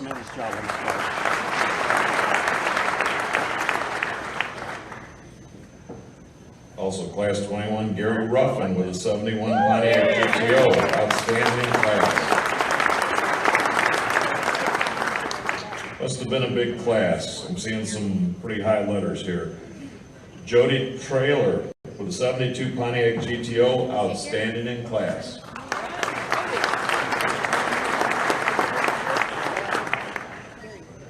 And Tim Pitts with his 1970 Pontiac GTO convertible, most outstanding in class.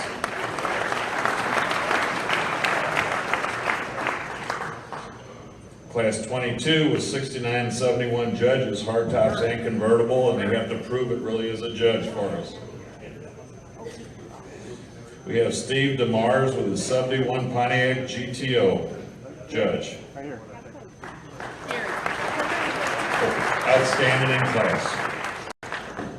Good job. Most outstanding. Congratulations. They gave me a blank, I'm sorry. I'm trying to.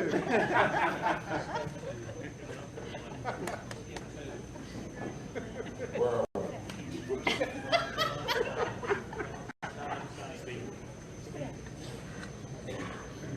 Emma, come right. Ready for him now.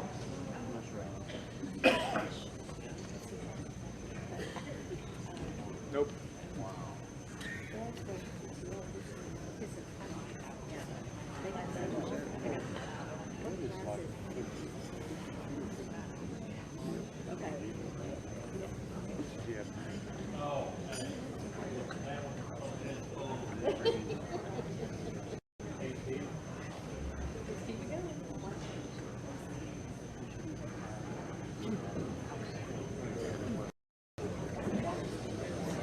Announcer's only as good as the program.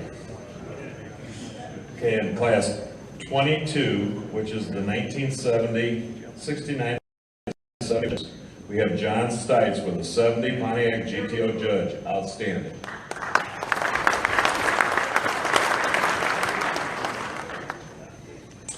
Tim Allen with a 71 Pontiac GTO, outstanding in class.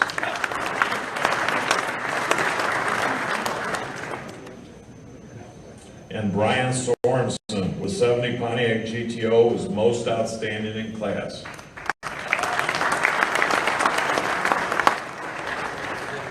Class 23, 04 to 06 GTOs, we have William Kelting with an 04 Pontiac GTO, most outstanding in class.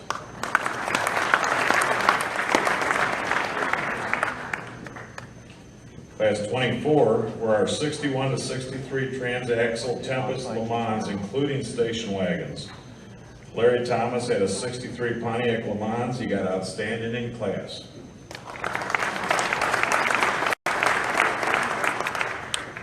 Randall Condon with his 62 Pontiac Tempest Le Mans got most outstanding in class. Class 25 are our 64 to 70 Tempest Le Mans, all models.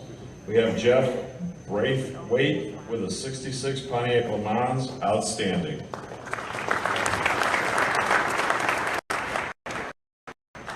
Charles Davis with his 64 Pontiac Tempest, outstanding in class. And Larry Fuchs with a 66 Pontiac Tempest, outstanding in class.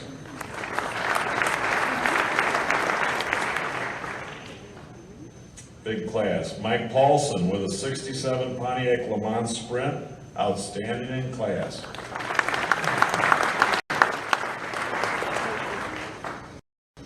With a 65 Pontiac Le Mans, Harold Timmerman, most outstanding in class.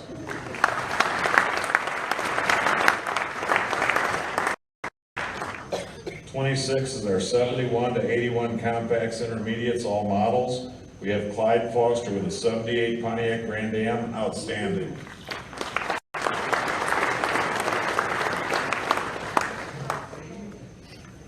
We have Randy Condon, I would assume senior, with a 73 Pontiac Ventura, outstanding in class.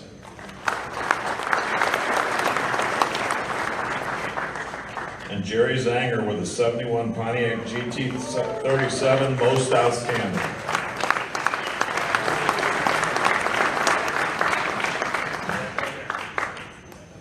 Class 27, that's our 82 to 2010 front-wheel drive compacts, intermediates, and vibes. We have Dean Van Raalte with a 2000 Pontiac Sunfire, outstanding in class.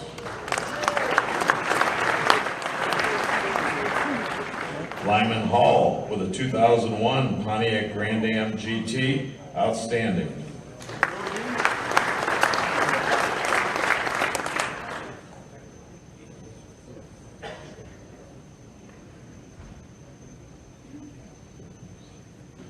Gary Larman with a 1987 Pontiac Sunbird, most outstanding in that class.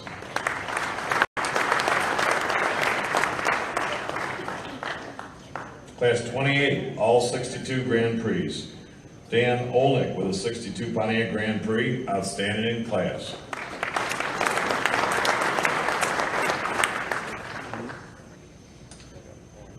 We have A. Cozy with a 62 Pontiac Grand Prix, outstanding in class. AJ. Ed Radin brought his 62 Pontiac Grand Prix and received most outstanding in class.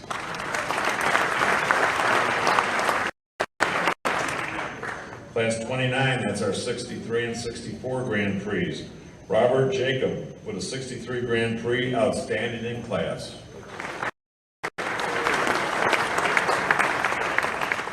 Keith Spurgeon brought a 64 Grand Prix, most outstanding in that class.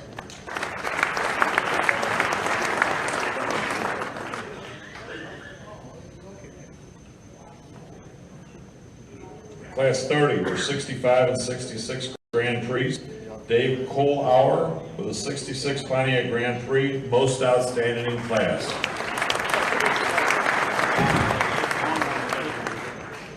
We had no entries in Class 31. Class 32 were our 69 Grand Prix. Ronald Maurer with a 69 Pontiac Grand Prix, outstanding.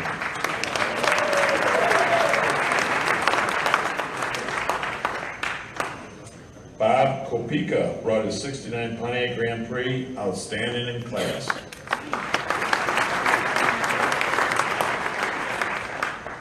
And David Duffney with a 69 Pontiac Grand Prix earned most outstanding in that class.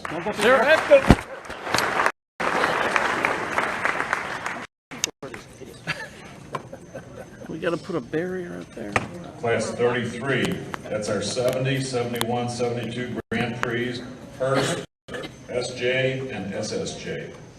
We had Gary Lukart with a 71 Pontiac Grand Prix J, earned most outstanding.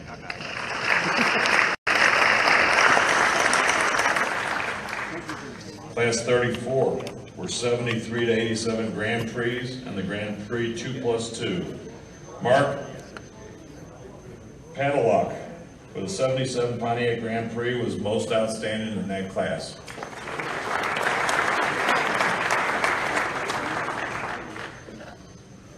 Class 35 were the 88 to 2010s, the end of the era Grand Prix. Al Curry with a 96 Grand Prix, outstanding in class.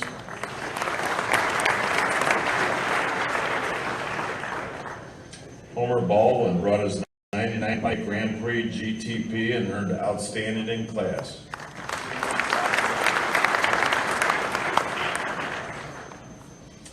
And Josh Starr with his 2008 Pontiac Grand Prix GSP, most outstanding.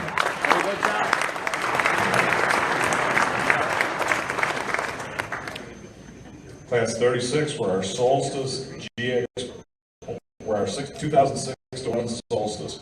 We had John Lane, he brought a 2009 Pontiac Solstice GXP Coupe and earned most outstanding.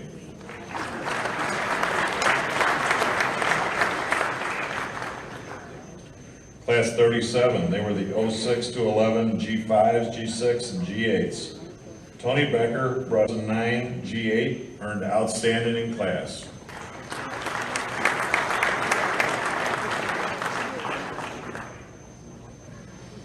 Eldridge Drury brought a 2009 Pontiac G8 GXP and was also voted outstanding in class.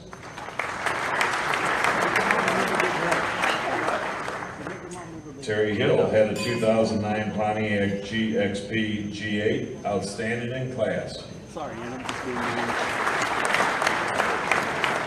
Good job, buddy. Big class here. Still, William White with a 2009 Pontiac G8 GXP, outstanding in class.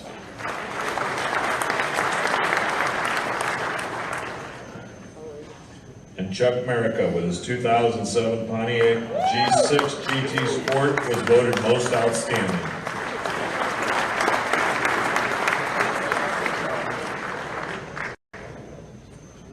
Class 38, this was 2020 to 2016 GMC stock, all models.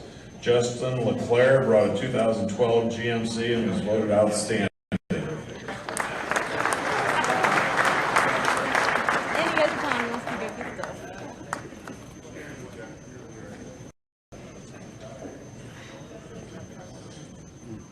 Also in class 38, we have Charles Graff with a 2008 GMC Sierra Denali, outstanding in class.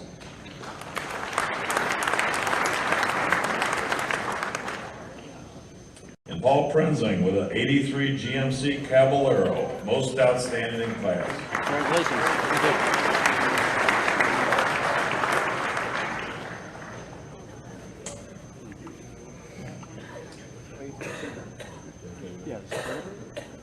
Class 39, they were 67 to 69 Firebirds without the TAs in there. We have J.J. Kohler with a 67 Pontiac Firebird, outstanding in class.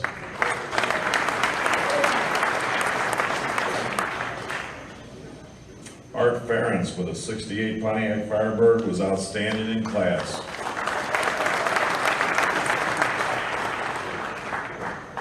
Pause just a second. I saw the trophies arrive. If anyone wanted gold in the points judge and didn't get their trophy, they have them up here. See Greg Kersel. Tom, let's see, yes, Tom Steinkamp with a 68 Pontiac Firebird was most outstanding in class 39.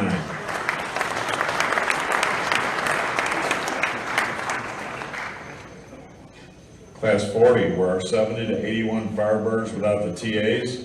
Calvin Smith with a 77 Pontiac Firebird outstanding.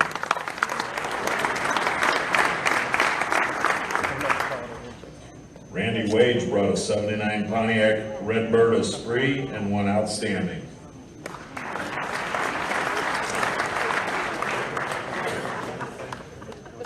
And Lena Gunderson with a 71 Pontiac Firebird Formula got most outstanding.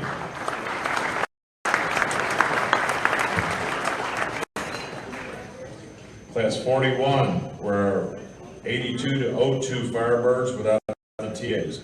Matt Phillips with a 2002 Pontiac Firebird most outstanding.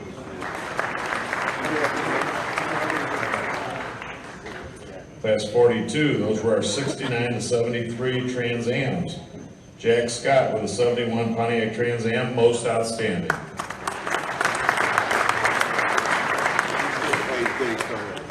Brad Noble with a 79 Pontiac Trans Am, outstanding in class. That was 74 to 81 TAs.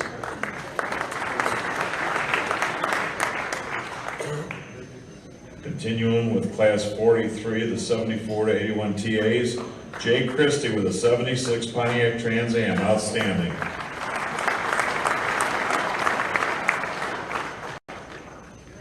And Dell and Candace Copeland with their 81 Pontiac TA got most outstanding in that class.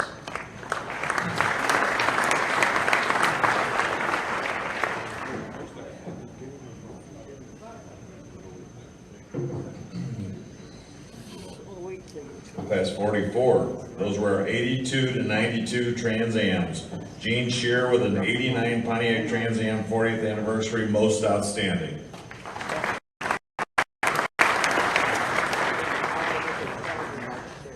We had no entries in class 45. Class 46, that was our 98 to 02 Trans Ams. Gary Furch, local chapter with his 99 Pontiac Trans Am, outstanding. Class 47 were the 84 to 88 Fieros. Gene Shear with his 88 Pontiac Fiero Formula was most outstanding.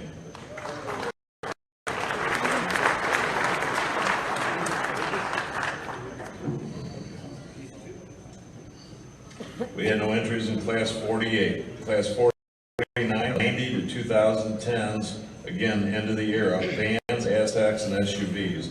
Scott Ulrich had an 04 Pontiac Aztec, was voted most outstanding.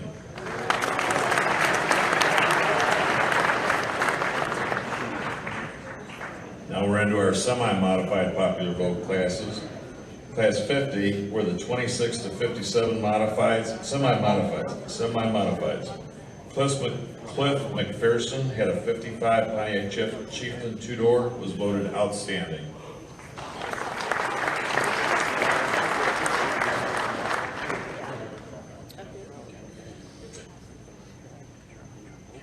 Glenn Kirkhoff with a 57 Pontiac Star Chief was outstanding.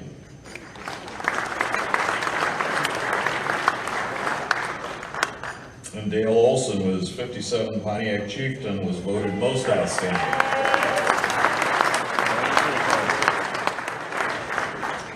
Class 51 were our 58 to 64 semi-modifieds. Bill Sherman with a 61 Pontiac Ventura was outstanding.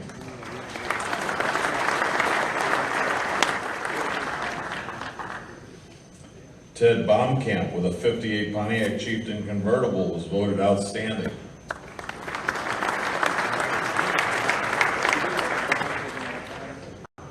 Charles Ruckheim with a 58 Pontiac Chieftain was voted outstanding. And Stephen Edling with his 1962 Pontiac Catalina convertible was voted most outstanding in that class.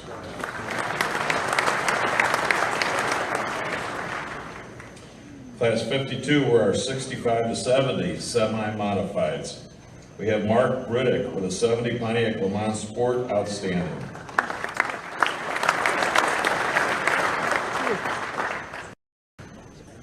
Dennis Roth with a 65 Pontiac GTO, outstanding.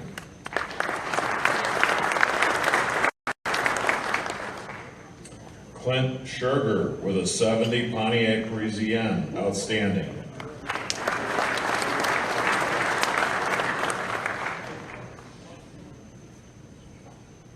Vicky Trutel with a 69 Pontiac Firebird convertible, outstanding.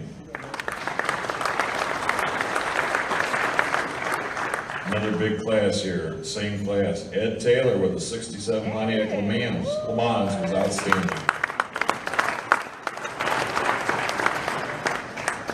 Most outstanding in class 52 is John Havens with his 68 Pontiac Ventura. John and Mary Ann are an original owner on that car. Class 53 were our 71 to 2010 semi-modifieds. Stephen Satterwhite with a 75 Pontiac Trans Am was outstanding.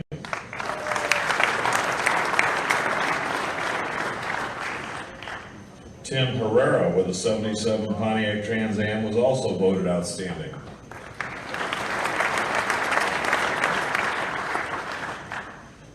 Tom Galanium with an 08 Pontiac G8 GT was outstanding.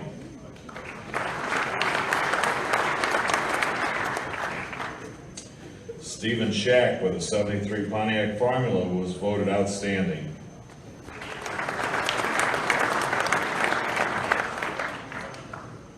Scott News with a 99 Pontiac Trans Am voted outstanding.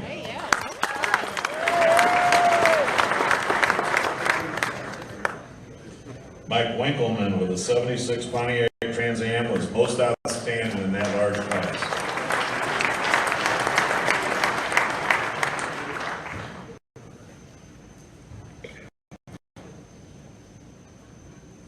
Class 54, these were our 64 to 67 GTOs semi-modified.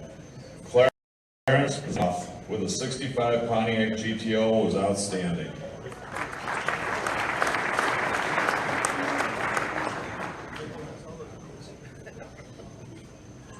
Kurt Rome with a 66 Pontiac GTO was outstanding.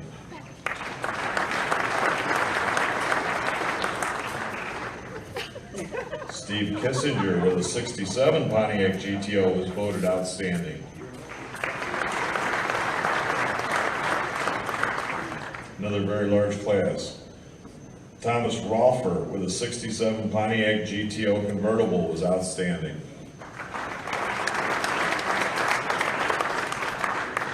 Richard Lakovich with his 65 Pontiac GTO was voted outstanding.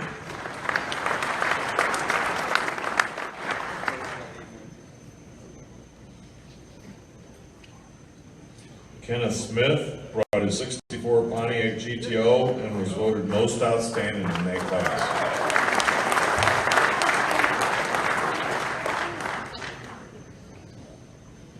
Class 55, these were our 68 to 74 GTOs semi-modified. Jerry Sanders had a 69 Pontiac GTO and was voted outstanding.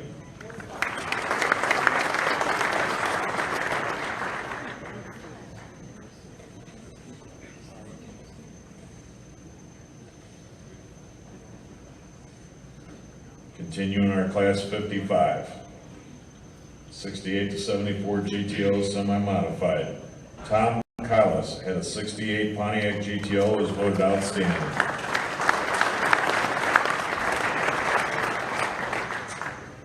Travis Fetterman with a 74 Pontiac GTO, most outstanding.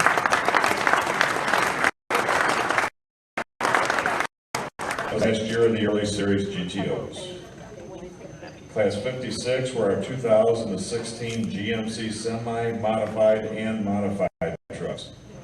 Kerry Stout had a 47 GMC pickup, received most outstanding.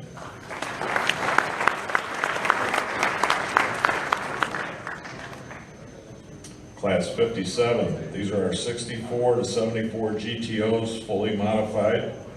We have John Heiser with a 66 Pontiac GTO, outstanding.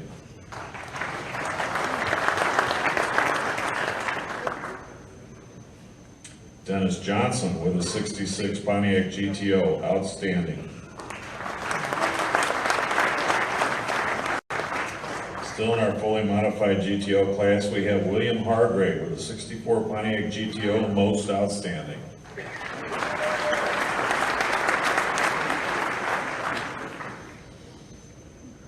Class 58 was our 04 to 06 GTO full modified class. We have Rick Hottenstein with an 05 GTO, outstanding in class.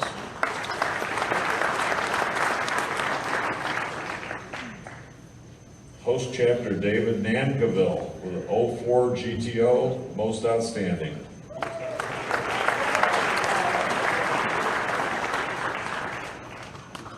We had no entries in class 59. Class 60, these were our 49 to 64 modifieds. We have Jim Bowers with a 57 Pontiac Custom Safari, outstanding. George Beating Jr. with a 55 Pontiac Chieftain two-door, outstanding.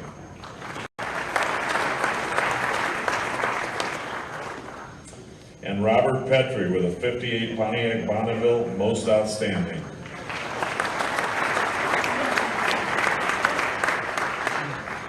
Class 60, those are our 65 to 016 full modified Diz Deems with a 65 Pontiac Tempest, outstanding.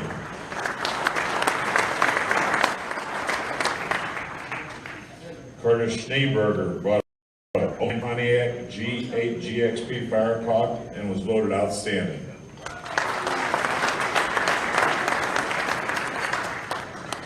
Tony Ford with a 65 Pontiac Catalina 2+2, outstanding.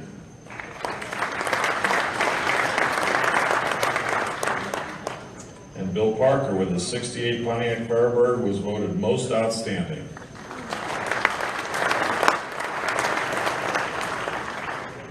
We had no entries in class 62. Class 63, those were our factory experimental Super Duty Ram Air 5 prototypes. We have Richard Ebert with a 61 Pontiac Bonneville Super Duty.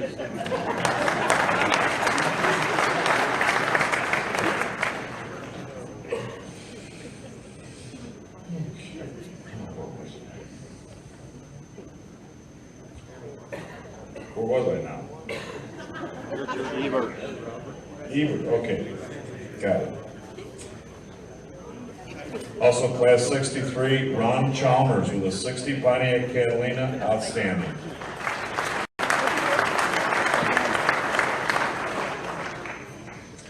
Dana Bailey had a 62 Pontiac Grand Prix Super Duty, most outstanding.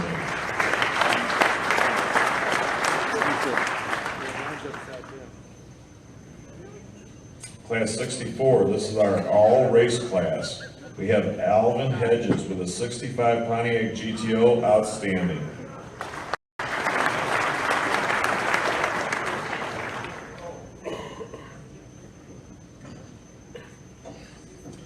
Mike Cooper has a 68 Pontiac Firebird, all race car, outstanding.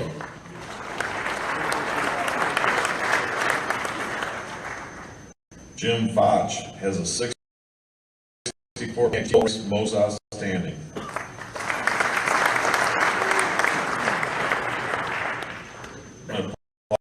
Just a moment, that's our regular classes, but we still have 2 more awards.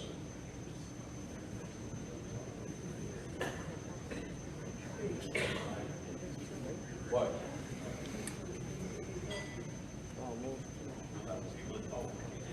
About the ones that did?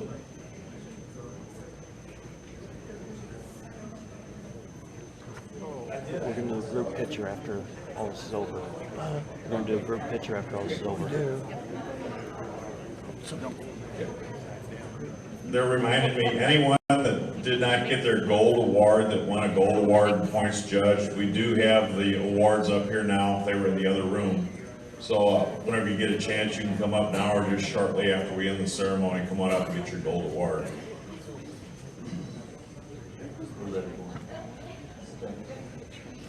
Okay. Every year we have a best of show. Everyone cast their ballot for their best pre-war best of show in the popular vote. This year, the winner of the best pre-war car was Larry Shepard with his 32 Pontiac Sport Coupe V8.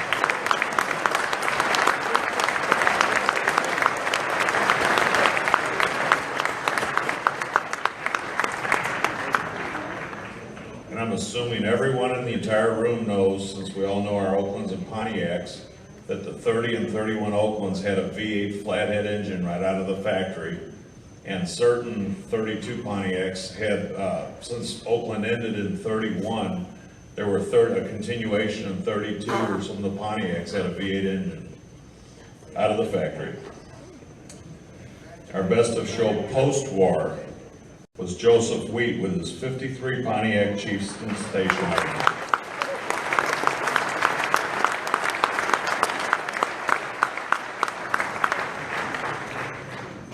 That's the end of it for me. I don't know who to turn it over to.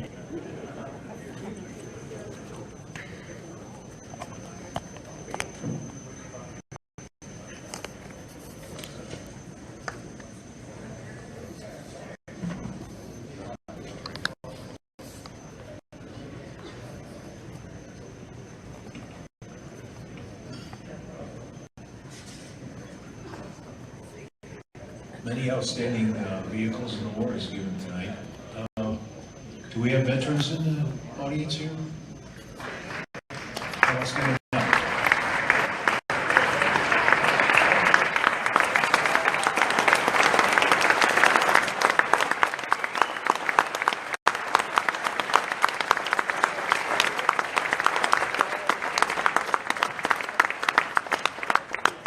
Thank you, IR1 too. Earl, stand up again. I want to thank you for your 3 years of service as president of POCI. But I don't know if everybody knows, Merle also was a pilot in the United States Air Force.